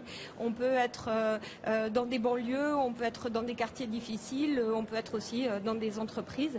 On parle de télétravail, on parle de nécessité pour les collaborateurs de réduire leur temps de travail dans des méga-cities, dans des grandes cités urbaines, avec tous ces enjeux de mobilité. Là, je pense que le cloud permet en temps réel de continuer à travailler de façon flexible et beaucoup plus décontractée. Ça aide, à mon avis, à lutter contre le stress de la vie au travail. Merci Véronique. Je me tourne vers David Lacomblette, directeur délégué à la stratégie des contenus chez Orange. David, votre domaine, donc, c'est la culture, notamment à propos du livre numérique. Ce cloud peut avoir un rôle capital dans ce domaine. Exactement. Nous avons pris une initiative au nom d'Orange en constituant un vaste rassemblement d'opérateurs, d'éditeurs et de libraires qui s'appelle MO3T, pour modèle ouvert 3 tiers, des libraires, donc des éditeurs et des opérateurs, pour vous permettre demain, avec ce label et cette norme que nous sommes en train de créer, d'acheter des livres où vous voulez, dans une librairie au coin de votre rue, sur Internet bien évidemment, à la FNAC, et en autant de points que vous le souhaiterez, et de conserver ces livres dans une bibliothèque numérique personnelle qui est hébergée dans le cloud. Et ça, c'est un contrat de confiance que nous allons proposer à nos usagers, avec deux principes simples et très forts. Un principe de pérennité et un principe d'interopérabilité. Pérennité, je veux pouvoir vous garantir, Patrick, vous êtes un grand lecteur en plus, oui. Que le livre que vous achetez aujourd'hui, vous pourrez le retrouver dans 2 ans, 5 ans, 10 ans et même plus. Et le lire sur des terminaux dont on ignore parfaitement, si on veut être tout à fait franc, à quoi ils ressembleront à ce moment-là. On prend cet engagement dans la durée. Et d'interopérabilité. Si tous les 10 ans je lis Voyage au bout de la nuit, parce que j'en ai besoin pour me régénérer, vous répondez à cette attente. Avec nous, les enfants de Bruce Willis pourront hériter de ses livres et de sa musique. Et interopérabilité, parce que le jour où vous quitterez votre opérateur SFR, par exemple, pour venir chez Orange, on vous garantit également que vous conserverez toute l'intégralité de vos bibliothèques numériques et tous vos livres.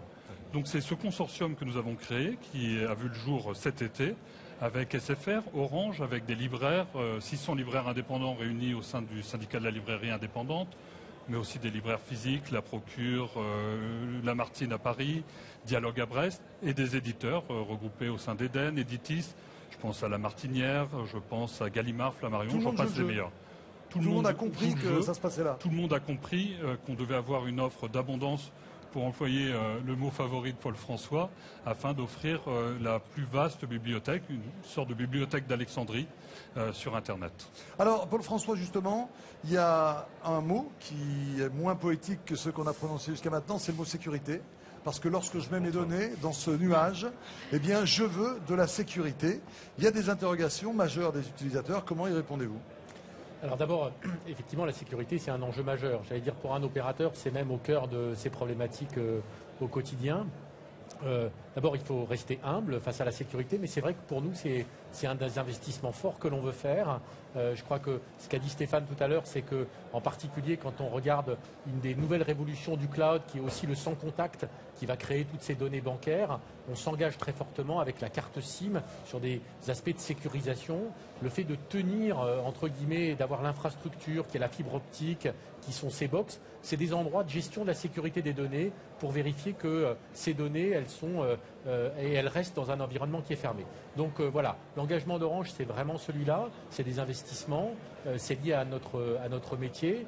Bon, évidemment, encore une fois, dans ce monde numérique, les risques sont là et on est auprès de nos utilisateurs pour les limiter au maximum. Alors 50 gigas, bientôt 100, jusqu'où allons-nous ? Alors effectivement, c'est un engagement très fort d'Orange. Je crois que quand on regarde les offres de nos concurrents ou des autres acteurs, on est à des facteurs 10. Alors qu'est-ce que ça veut dire ? Ça veut dire, je l'ai dit tout à l'heure, l'engagement d'Orange de dire le cloud, c'est pas une offre pour mettre quelques photos. C'est quelque chose où on va garder sa vie numérique. On citait tout à l'heure, David citait les livres, ils seront demain dans le cloud, votre musique, vos photos, vos fichiers, tout ce que vous voulez garder. On veut proposer à nos clients cette espèce de mémoire numérique, cette armoire numérique qu'on a vue tout à l'heure, mais sur la durée. Et donc cet engagement de 50 et de 100, ils sont là pour marquer cet aspect d'abondance. On ira peut-être au-delà, on pense que c'est déjà un pas très significatif qui va permettre à nos clients de vraiment s'approprier et de créer cet espace nouveau. On en disait tout à l'heure, on n'a pas encore d'endroit de confiance et en même temps on est en train de créer massivement des données au quotidien, des vidéos, tous les clients en utilisent de plus en plus, mais on ne sait pas bien où ils vont et on a tendance à les perdre. Voilà, le cloud d'Orange, on est là pour vous accompagner et pour vous les garder sur la durée. Merci Paul François, merci Véronique de nous avoir dépassé le simple stade du stockage. C'est garder sa vie en mémoire et y avoir accès à tout moment, c'est quand même vertigineux, je trouve. Je suis assez d'accord avec vous. Merci David Lacomblède également de nous avoir accompagnés. On va entamer maintenant notre quatrième et dernière partie. On va parler du réseau avec la 4G justement, après le stockage des données. On passe à la vitesse supérieure avec l'arrivée de la 4G. Un extrait de l'intervention de Stéphane Richard et on réagit avec nos invités. Merci. Pour aller plus loin, nous proposons, dès février, à nos clients fibres, la possibilité de doubler le débit de leur offre en le portant à 200 mégabits par seconde. Enfin, pour optimiser la gestion de nos réseaux et améliorer l'acheminement de vos contenus, notamment vidéo, nous avons signé hier une alliance stratégique avec Akamai, le leader mondial du Content Delivery Network. Pour que ces nouveaux usages vous soient aussi permis en dehors de chez vous, pour que vous puissiez regarder vos émissions préférées en haute définition sur votre mobile, télécharger des films, accéder partout et facilement à vos données personnelles, ou encore faire des visioconférences avec une qualité sans égale, nous déployons notre réseau mobile très haut débit. Orange, c'est déjà le meilleur réseau H+, avec des débits 3 fois supérieurs à la 3G sur plus de 60% du territoire. Et c'est dès aujourd'hui un réseau 4G avec des débits 10 fois plus rapides que le réseau 3G. Après Marseille, en juin dernier, ce sont 3 nouvelles villes que nous allons ouvrir maintenant, ce matin, en 4G. Et nous aurons déployé 6 villes de plus d'ici avril 2013. Dès demain, nous lançons la première offre commerciale 4G d'Orange pour le marché entreprise. Et nous proposerons une offre complète très haut débit mobile pour tous nos clients grand public dès février 2013. La 4G, c'est parti. Dans quelques instants, notre démo, puisque vous connaissez le principe de l'émission maintenant. Nous allons avec Fred dans la ville pour quelques démos. Mais auparavant, je vous présente les invités qui nous ont rejoints donc pour évoquer cette 4G. Philippe Brun, bonjour. Bonjour. Vous êtes directeur marketing de la data mobile chez Orange. Oui. Yannick Bolloré, merci d'être avec nous. Yannick, je rappelle que vous êtes vice-président d'Avas. Et Bertrand Amar, qui est journaliste, réalisateur, bonjour, producteur et spécialiste surtout des jeux vidéo, très concerné par cette 4G. Je vois Yannick Bolloré qui fait oui, oui, qui est visiblement un utilisateur. Alors, cette 4G en démo, c'est Fred dans la ville et ensuite nous réagissons avec nos experts. Et on va s'amuser un petit peu, Patrick. On va mélanger la 4G et le cloud. Pour être précis, ça donne un résultat assez surprenant. Je suis avec Jérôme Colombin, qui est journaliste France Info, spécialiste des nouvelles technologies. Puis on est avec Olivier aussi, qui va nous expliquer comment tout ça fonctionne. On va commencer concrètement, on va se faire une petite course de voiture entre Olivier et Jérôme. On y va? Avec plaisir. Avec plaisir. Donc là, je vais essayer de rattraper monsieur Jérôme Colombin, qui a pris un petit peu d'avance pour moi. Alors c'est pas facile. Hein. Ça m'étonne pas, il part toujours avant le départ. Voilà. Donc là, je suis en train de jouer sur mon ordinateur portable grâce à un jeu qui est hébergé dans le réseau. Donc les images sont reçues en direct grâce à la clé 4G qui est branchée à mon ordinateur portable. Alors là, ce qui est frappant, c'est la fluidité du jeu qui n'est pas sur votre disque dur. Hein. Donc c'est la 4G ça. Oui, oui, tout est dans le réseau. C'est la 4G qui me fait venir les images en direct. On bénéficie évidemment, bon, comme je parle, j'ai un accident, mais c'est pas grave, du débit du réseau 4G qui nous permet d'avoir de très bonnes images, mais aussi de la très bonne réactivité de ce réseau qui nous permet de jouer en temps réel. Jérôme Colombin, en conduisant votre véhicule, là, ça c'est une révolution? C'est intéressant parce qu'en fait, il y a deux difficultés là. Regardez la route, regardez la route. Oui, normalement je dois la regarder là. Il y a deux difficultés parce qu'il y a d'abord le jeu lui-même qui est dans le cloud. Et ça, c'est pas toujours facile à faire parce qu'on est habitué à avoir l'intelligence du jeu vidéo dans le terminal, dans la console, dans le PC ou dans la tablette. Donc déjà, il faut que le cloud soit réactif, il faut que à ce niveau-là, ça se passe bien. Et puis la deuxième difficulté, c'est le débit, c'est la vitesse de transmission en mobilité donc via la 4G. Vous entendre, voilà. Donc la 4G, c'est le deuxième gros changement. Parce que le cloud gaming, on commençait à pouvoir le faire à la maison. Là, ça veut dire qu'on peut le faire en dehors de la maison. Effectivement, c'est assez spectaculaire. Pareil, je me promène, je suis dans le centre d'une ville équipée de la 4G, bien sûr, parce que c'est nécessaire. Je peux jouer avec ma tablette comme ça à ce jeu. Le tout, c'est effectivement de trouver un hotspot, de trouver un point d'accès 4G. On espère qu'ils vont se développer très rapidement. Et après, on pourra, sans même télécharger, si j'ai bien compris, aucune application, aucun contenu, pas besoin de mettre un CD-ROM ou même de télécharger une grosse appli qui fait 30 mégas et que d'habitude on est obligé de télécharger chez soi exclusivement en Wi-Fi. Là, on découvre un jeu qui nous plaît, on se branche, tac tac, et on y va. Et il y a ce petit outil là, cette clé 4G dont vous nous parliez, Olivier, c'est ça qui permet de s'éclater sur l'ordinateur. Tout à fait. Tout à fait. Alors là, on relie notre ordinateur portable soit avec une clé 4G ou alors avec un domino 4G. Et puis, monsieur Colombin, lui, bénéficie directement d'une tablette avec la 4G à l'intérieur. Il a encore plus de confort. On imagine que toutes les tablettes ne sont pas équipées de 4G. Ça, Jérôme Colombin, bien sûr, demain, on aura tous la 4G dans nos tablettes. Espérons-le. Espérons-le. Oui. Il n'y a pas de raison. En tout cas, on vous laisse terminer votre course. Attention, pas d'accident. Et on retourne vous voir, Patrick. Merci, c'est bien huilé tout ça, donc démonstration pratique et derrière explication. Et on a la chance d'avoir Philippe Brun qui est directeur marketing de la data mobile chez Orange. Alors Philippe, c'est vous qui allez nous expliquer ce que ça va changer. Il y a quelques années, on a vu arriver la 3G, on a dit c'est la révolution, la pratique du web mobile a changé. C'est une étape supplémentaire ou c'est un changement de nature? C'est un peu les deux. Je vais commencer par un exemple. Il y a quelques années, en 3G, pour télécharger un album de musique de 50 mégas, il fallait à peu près 10 minutes. Avec la 4G, il vous faudra moins de 4 secondes. Ah oui, ça change. Voilà, donc ça c'est un exemple qui est assez frappant. Et donc ça veut dire quoi concrètement pour les clients? Ça veut dire que ça va améliorer leur confort d'utilisation, développer leurs usages, et donc ils vont pouvoir en faire plus rapidement, tout le temps. Et c'est pour ça qu'Orange, on a ouvert 4 villes cette fin d'année, et donc on accélère pour que nos clients puissent profiter de cette 4G. Alors c'était la question suivante. Là maintenant, c'est bien, vous nous donnez envie, là, vous nous montrez. Il faut que les villes s'équipent. On va accélérer là-dessus. Alors exactement, parce que Stéphane Richard l'a annoncé ce matin, nous avons ouvert 4 villes, donc Lyon, Nantes, Lille, en plus de Marseille, que nous avions ouvert en juin. Et puis en avril 2013, nous aurons 6 nouvelles villes qui seront ouvertes. Et on est le premier opérateur à avoir annoncé un calendrier aussi ambitieux et aussi rapide. Et donc ça veut dire quoi concrètement pour le grand public? Dès février, nous aurons des offres 4G compatibles avec des terminaux 4G compatibles et nos clients pourront commencer à s'équiper. Et puis en avril, le réseau sera ouvert et donc ils bénéficieront totalement de la 4G et donc des nouveaux usages. On va parler de tout ça avec Bertrand Hamar à propos des jeux dans quelques instants, mais j'aimerais demander à Yannick Bolloré, qui on va dire, allez, représente le monde de l'entreprise sur ce plateau. Qu'est-ce que ça peut changer cette 4G? On a l'habitude des visioconférences, bon ça va pas très vite, mais on s'en sert, qu'est-ce que ça peut changer? Dans le monde de l'entreprise, je pense beaucoup de choses. Moi, à la tête du groupe Havas, je dirige un groupe qui est présent dans plus d'une quarantaine de pays principalement, même à travers 100 pays. Et le fait de pouvoir accéder à de la visioconférence à travers la 4G va changer énormément la fluidité dans les rapports humains. Parce que d'aller sur place, c'est évidemment formidable, mais ça consomme un temps énorme, une énergie folle, de l'argent. Et c'est pas exactement la façon développement durable, comme on dit aujourd'hui, de pouvoir diriger une entreprise.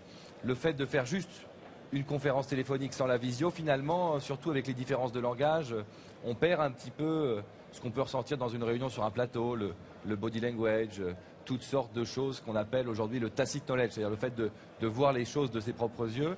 Et je trouve que la 4G, en permettant donc l'échange de données tel que la vidéo en temps réel, va permettre une beaucoup plus grande fluidité dans le monde des entreprises internationales, ou en tout cas dans le monde des entreprises multilocales. Mais même pour une entreprise dans ses rapports entre clients et fournisseurs, j'imagine que le développement de la 4G de manière naturelle... La présentation d'un projet en 4G n'aura plus rien à voir avec... Ça va changer complètement. Mais souvent d'ailleurs, c'est souvent la technologie qui crée des ruptures dans le monde de la communication. C'est le téléphone mobile qui a créé les nouveaux usages de télécommunication entre les gens. Ça vous intéressera Yannick, on va le voir tout à l'heure avec le visio meeting où vous ferez une démonstration qui j'espère fonctionnera si Jérôme Bolnaldi, pardon Fred, n'a pas le syndrome de la démo. Parlons des jeux, Bertrand Hamar, on a vu dans la démo que la 4G nous donnait une dimension complètement supplémentaire. Vous l'attendiez cette 4G, vous là, on l'a vu avec le cloud gaming. C'est vrai que le cloud gaming, c'est une révolution dans l'histoire du jeu vidéo, qui a aujourd'hui 40 ans cette année, puisque pour la première fois avec le cloud gaming, on n'a pas besoin d'acheter une console de jeu ou un ordinateur pour jouer à des jeux qui sont conçus pour. C'est-à-dire qu'en fait, les jeux tournent, pour bien comprendre le principe du cloud gaming, ils tournent à distance. C'est un petit peu comme de la vidéo à la demande. On choisit dans un catalogue de jeux, on démarre le jeu, mais il n'est pas dans sa box. Jusqu'à aujourd'hui, le cloud gaming, c'était uniquement à la maison sur sa box.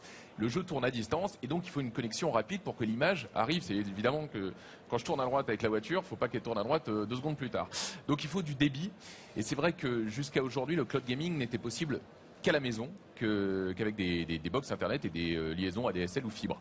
Aujourd'hui, on l'a vu, là j'ai testé la démo sur le jeu Split Second, le jeu de course, les débits autorisés par la 4G en mobilité permettent de faire tourner des applications de cloud gaming et donc d'accéder à des jeux qui sont bien plus évolués que les jeux qu'on trouve normalement sur nos smartphones, qui sont des jeux qui tournent habituellement sur le smartphone, donc qui ne sont pas des jeux très puissants. Avec le cloud gaming, on peut faire tourner sur un téléphone, sur une tablette, des jeux qui normalement sont conçus pour des consoles puissantes ou des ordinateurs. Alors ça, c'est la vision de l'utilisateur. Parlons maintenant des éditeurs de jeux. Est-ce que cette 4G va changer un peu leur approche? Est-ce qu'il y aura un impact sur les jeux qui vont être proposés au public? Oui, déjà l'approche, c'est que jusqu'à aujourd'hui, pour accéder aux jeux vidéo, fallait être un petit peu un gamer parce qu'il fallait acheter une console. Donc on s'adressait à un public déjà conquis. Avec le cloud gaming, le jeu vidéo vient à nous sur des appareils qui normalement ne sont pas faits pour faire tourner ces jeux vidéo. Donc le monde du jeu vidéo va découvrir un nouveau public. Le monde des joueurs va s'élargir considérablement. Ils vont devoir proposer et aller séduire de nouveaux publics avec le cloud gaming, avec la 4G. Maintenant, ça va également permettre de développer des jeux conçus pour ce réseau. Des jeux qui permettent plus de jeux en réseau, de la connectivité entre joueurs, plus de fluidité. Donc oui, aujourd'hui, les jeux qui sont proposés et qu'on voit là sont des jeux qui ont été conçus pour des plateformes traditionnelles, des PC, mais les éditeurs, forts du développement des débits, vont proposer des jeux. Il y a peut-être des industriels qui ont eu un petit hockey il y a quelques secondes. Je vous ai bien entendu, Bertrand, vous êtes en train de nous dire que c'est la fin des consoles ? C'est peut-être que le jour où les consoles vont s'arrêter, peut-être dans 10 ans, oui, il y aura certainement plus de consoles. C'est-à-dire les nouvelles, la Xbox qui va sortir l'année prochaine, la nouvelle PlayStation qui vont sortir l'année prochaine, seront peut-être les dernières, et très certainement les dernières consoles sous cette forme, avec vraiment un support physique, avec un disque. Aujourd'hui, la puissance des réseaux fait que le cloud gaming devient de mieux en mieux, de plus en plus détaillé, de plus en plus en haute définition. Et on peut imaginer effectivement que dans 10 ans, paradoxalement, le jour où les consoles pourraient s'arrêter, le jeu vidéo sera partout et personne n'aura plus besoin de console pour accéder à tous les jeux. Alors, un réseau aussi puissant que la 4G, ça va être aussi une aubaine pour les créateurs, les diffuseurs de contenu. Vous connaissez bien ça aussi, Yannick. Est-ce que la VOD va être boostée par tout ça aussi Je pense que clairement, la 4G, on est à l'aube d'une rupture technologique. Bertrand l'a dit pour les éditeurs de jeux vidéo. D'ailleurs, on le voit bien aujourd'hui avec les nouveaux devices, comme on dit, notamment les tablettes. On se rend bien compte qu'on joue aux jeux vidéo directement et que ça se substitue à certaines consoles. Après, pour être précis, je pense qu'il restera un segment de marché de hardcore gamers qui feront que des jeux super puissants ont toujours besoin de consoles. En tout cas, je le pense, mais je pense que vous avez raison que ce marché va se développer. Pour les éditeurs de contenu, ça va tout changer. Parce que, vous l'imaginez, aujourd'hui, quand on regarde la télévision de manière délinéarisée, ça prend du temps, il faut charger la vidéo, même de manière légale ou illégale, ça prend quand même un certain temps, tout le moment que vous la chargez. Ça prend le même temps. Voilà. Oui. Malheureusement, si je peux me permettre, c'est souvent plus rapide de manière illégale, ce qui est d'ailleurs un problème. Moi non plus, mais c'est ce qu'on me dit. Et ce que je peux vous dire, c'est que le jour où vous aurez accès au contenu de votre choix en instantané, de manière assez ergonomique et simple pour l'utilisateur, clairement, ce sera le lancement de la VOD. Et la télévision, la consommation de télévision et de contenu de manière générale, de manière délinéarisée, sera vraiment à son apogée. Et clairement, la 4G est une rupture technologique qui va permettre d'arriver, avec un débit 10 fois plus rapide, d'arriver plus rapidement. Restez bien assis chez vous, vous annoncez la fin de la console, la fin de la télévision linéarisée. C'est assez amusant finalement. Mais c'est vrai que c'est une rupture avec ces très très fortes innovations. Puisqu'on parle d'innovation, on continue avec la 4G. On va retrouver Fred qui piétine car il veut nous faire une nouvelle démo avec la vision en mobilité. C'est parti. Exactement Patrick, vous parliez tout à l'heure du syndrome Bonaldi. Sachez que je ne l'ai pas ici, tout fonctionne. Je suis avec Nasser, toujours avec Jérôme Colombin et on est en visioconférence. Nasser, en ce moment, on est 3 à être connectés là. Eh bien exactement. En fait, bienvenue dans cet espace 4G et je vais vous montrer un usage professionnel de la 4G, la vidéoconférence. C'est-à-dire que là, on voit votre collaborateur sur l'écran, on voit aussi une image qui bouge, c'est un autre collaborateur qui est à l'extérieur de la cabine où on se trouve. Exactement. En fait, on va voir que la vidéoconférence devient everywhere, elle devient nomade. Et pour illustrer mon propos, ça veut dire qu'on peut être partout. Exactement. Et pour illustrer mon propos, je vais vous donner un cas d'usage où je suis le commercial chez le client. Je me connecte à une vidéoconférence en 4G, donc avec mon PC et puis cette petite clé ici. Donc ici, on est relié en 4G. Je rejoins ma salle de vidéoconférence avec mon directeur général, par exemple, ici IMAD. Alors je vais mettre en plein écran. Donc là, vous vous êtes donné rendez-vous à 3 dans cette salle de vidéoconférence. Et ce qui est fort là-dedans, c'est qu'on est donc tous liés par la 4G. Exactement. Ça fait quoi? Ça fait que c'est hyper fluide déjà? C'est hyper fluide. Et ici, on a Paris 2 ici qui est notre technicienne. Elle est connectée à cette vidéoconférence à partir d'une tablette 4G. Donc aucun fil. Et alors là, je vous laisse apprécier déjà la fluidité. Ça révolutionne aussi, Jérôme Colombin. Ça c'est la fin de la salle de réunion là ou pas? Alors, ça existe depuis un certain temps, ces salles de téléconférence, mais là, on est en l'intérêt, face à face quand même, c'est presque. de pouvoir le faire en mobilité, parce que on peut imaginer un conseil d'administration éclaté, chacun chez soi ou presque, ou des participants qui ne peuvent pas être là, qui sont dans une chambre d'hôtel et qui pourront se connecter à la réunion et bénéficier exactement de la même qualité d'image. Donc c'est vraiment intéressant. Ouais. Mais surtout que on oublie le pixel, on oublie les problèmes de fluidité. Est-ce que par exemple, j'ai besoin de négocier avec ce collaborateur, c'est comme si j'étais face à lui, non? Ah oui, puis là, il ne faut pas se tromper, il faut que l'image soit bonne, parce que s'il y a des malentendus, donc ça peut poser problème. Un message passe via l'expression corporelle. Donc là, on voit qu'effectivement, en cas de négociation, ça peut être un outil extrêmement efficace. C'est une appli, j'ai envie de dire, qui est quand même clairement destinée aux professionnels. Alors là, on imagine une réunion dans une entreprise. Moi, je vois ça aussi côté journaliste, ce serait formidable pour faire du reportage de terrain. Ça veut dire qu'on va monter en qualité d'image pour les télés, même également pour le son. Donc ça, c'est assez génial. Mais j'imagine que demain, on aura envie d'avoir la même qualité chez soi, y compris pour les particuliers. Hein. Ça change aussi quelque chose dans le décalage, c'est-à-dire qu'on a une meilleure image, mais on a aussi un meilleur son. On n'a plus besoin d'attendre 3 secondes avant d'entendre ce qu'a dit l'interlocuteur. Il n'y a plus de latence entre le moment où où l'image apparaît et où la personne parle. Genre, bonjour Imad, rebonjour. Il faut que le débit reste stable. Hein. Oui. Oui, d'accord, donc c'est assez rapide. On est vraiment dans le cadre d'une discussion complètement normale. Et votre collaboratrice qui est à l'extérieur, on voit l'image du cadreur hein, qui est en train de la filmer. Elle peut bouger, ça restera stable. Exactement, oui, clairement. On lui demandera de retourner la caméra, on la voit très bien. Et en fait, ce que je voulais aussi vous montrer, c'est qu'on passe de la vidéoconférence à la vidéocollaboration. C'est-à-dire que, en quelques mots. En quelques mots et quelques images. En un clic, je peux échanger des chats avec l'ensemble des participants de la vidéoconférence. Et puis, Imad a partagé une présentation. Et donc, l'ensemble des participants, même sur tablette, peuvent profiter de cette présentation. Et il y a même un petit élément particulier. Donc, on partage le document. Vous passez vos...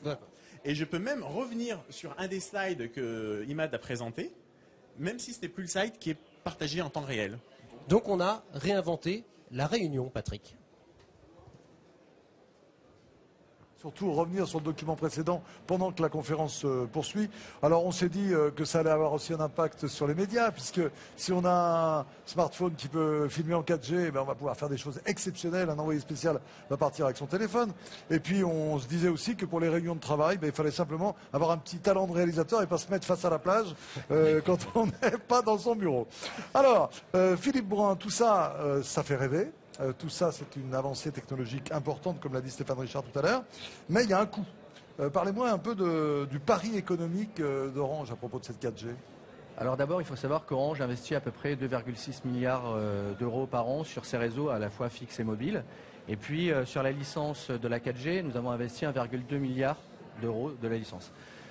Donc évidemment que la 4G, c'est un axe prioritaire pour nous de développement. C'est pour ça que nous avons 4 villes dès à présent, 6 de plus en avril 2013. Et puis la 4G, donc ça nous permet d'avoir des débits jusqu'à 10 fois plus rapides, on l'a dit. Et donc ça va vraiment changer la vie de nos clients. Le deuxième axe, c'est que dès à présent, il y a aussi le H+, qui est notre réseau qui va jusqu'à 42 mégabits par seconde et qui permet de proposer des débits jusqu'à 3 fois plus rapides que la 3G. Et donc aujourd'hui, avec ce réseau-là, nous avons déjà plus de 60% de la population qui est couverte.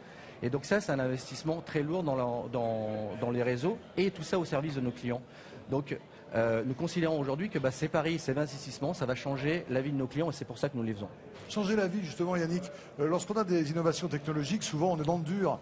Là, à la fois avec le cloud, avec la 4G, on est aussi dans le rêve. C'est ce qui est assez magique finalement aujourd'hui.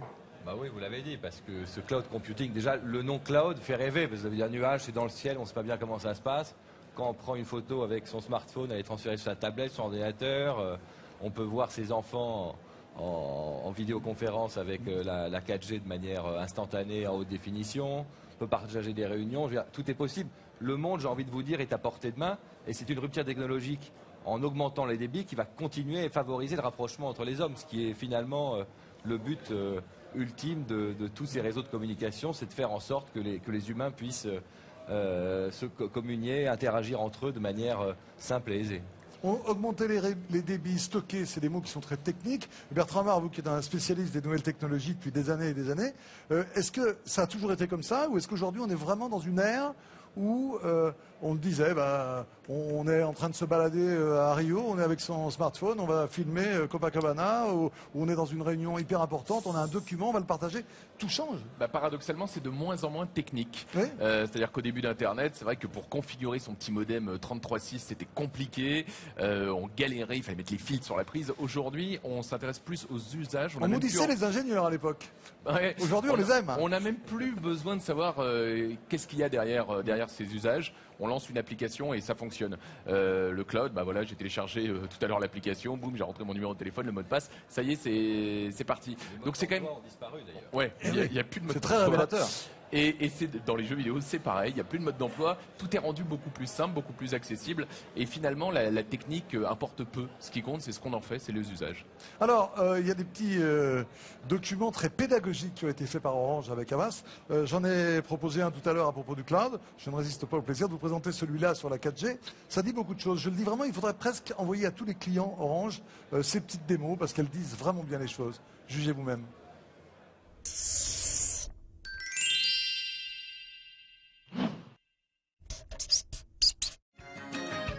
Avant, un téléphone mobile, ça servait surtout à téléphoner. puis à surfer sur Internet, regarder des vidéos, envoyer des photos, consulter des fichiers lourds. Mais c'était long, très long. Heureusement, les connexions n'ont cessé de gagner en puissance.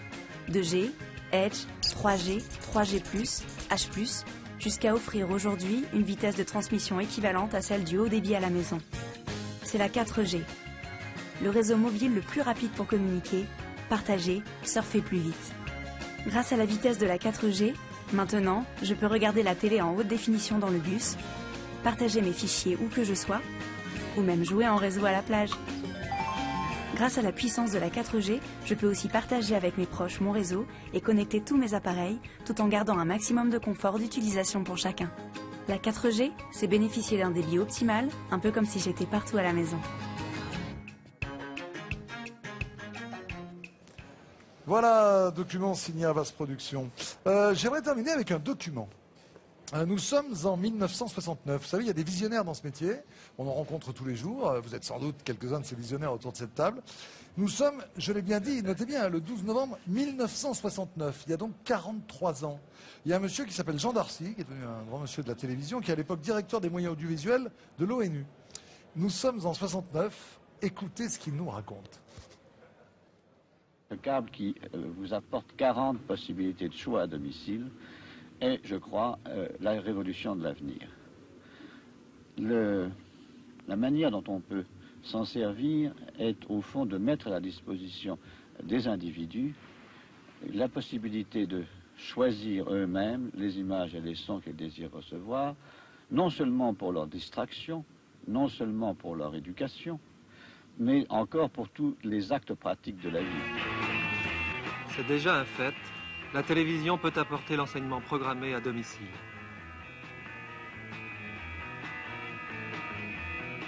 Demain, elle offrira sur un écran de taille illimitée des programmes choisis à la carte.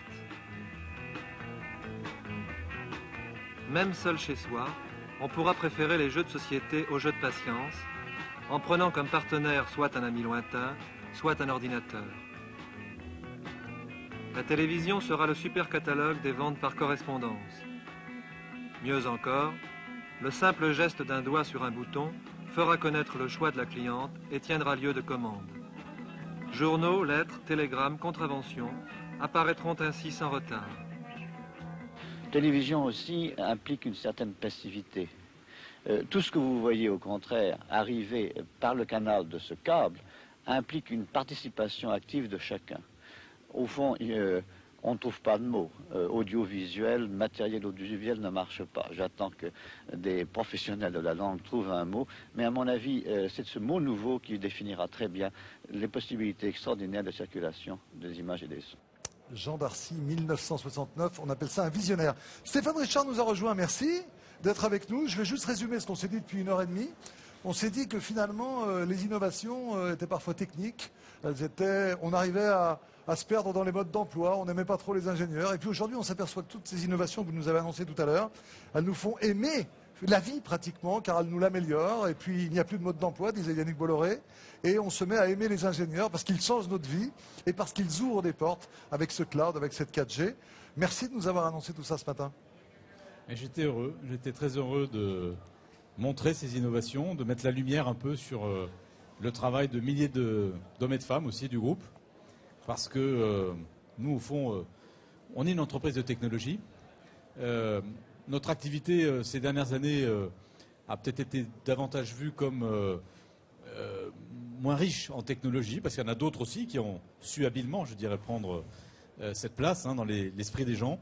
Et moi, j'ai voulu ce matin mettre en valeur ce qu'on fait, montrer aussi ce que va être le futur dans nos métiers, en parlant à la fois de la communication avec un téléphone, qui est la chose la plus simple, mais aussi des possibilités immenses que le cloud va apporter, le NFC dans la vie quotidienne des gens. Parce que ce qui est important, vous l'avez dit Patrick, c'est la simplicité, mais c'est l'utilité aussi.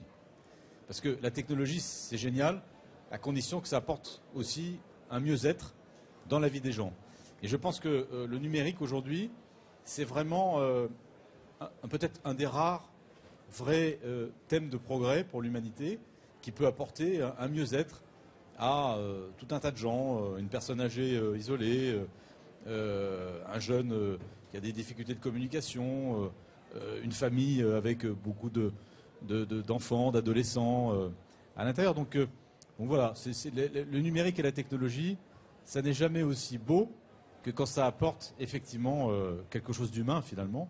Et ça passe par la simplicité. Et donc il faut que la technologie s'efface devant les usages et le plaisir. Merci Stéphane Richard, on a essayé en tout cas d'être pédagogique et de conforter, de complémenter, de compléter votre message de ce matin. Merci de nous avoir rendu visite à l'issue de cette émission. Et puis j'ai entendu déjà quelques personnes dire tout à l'heure devant la présentation extraordinairement moderne et lisible et pédagogique que vous avez faite tout à l'heure. J'en ai entendu certains qui disaient, bah oui, nous aussi les Français on sait faire ce genre de choses. Je ne sais pas du tout à quoi ils pensaient. Merci, j'étais très très heureux d'être avec vous pendant 1h30.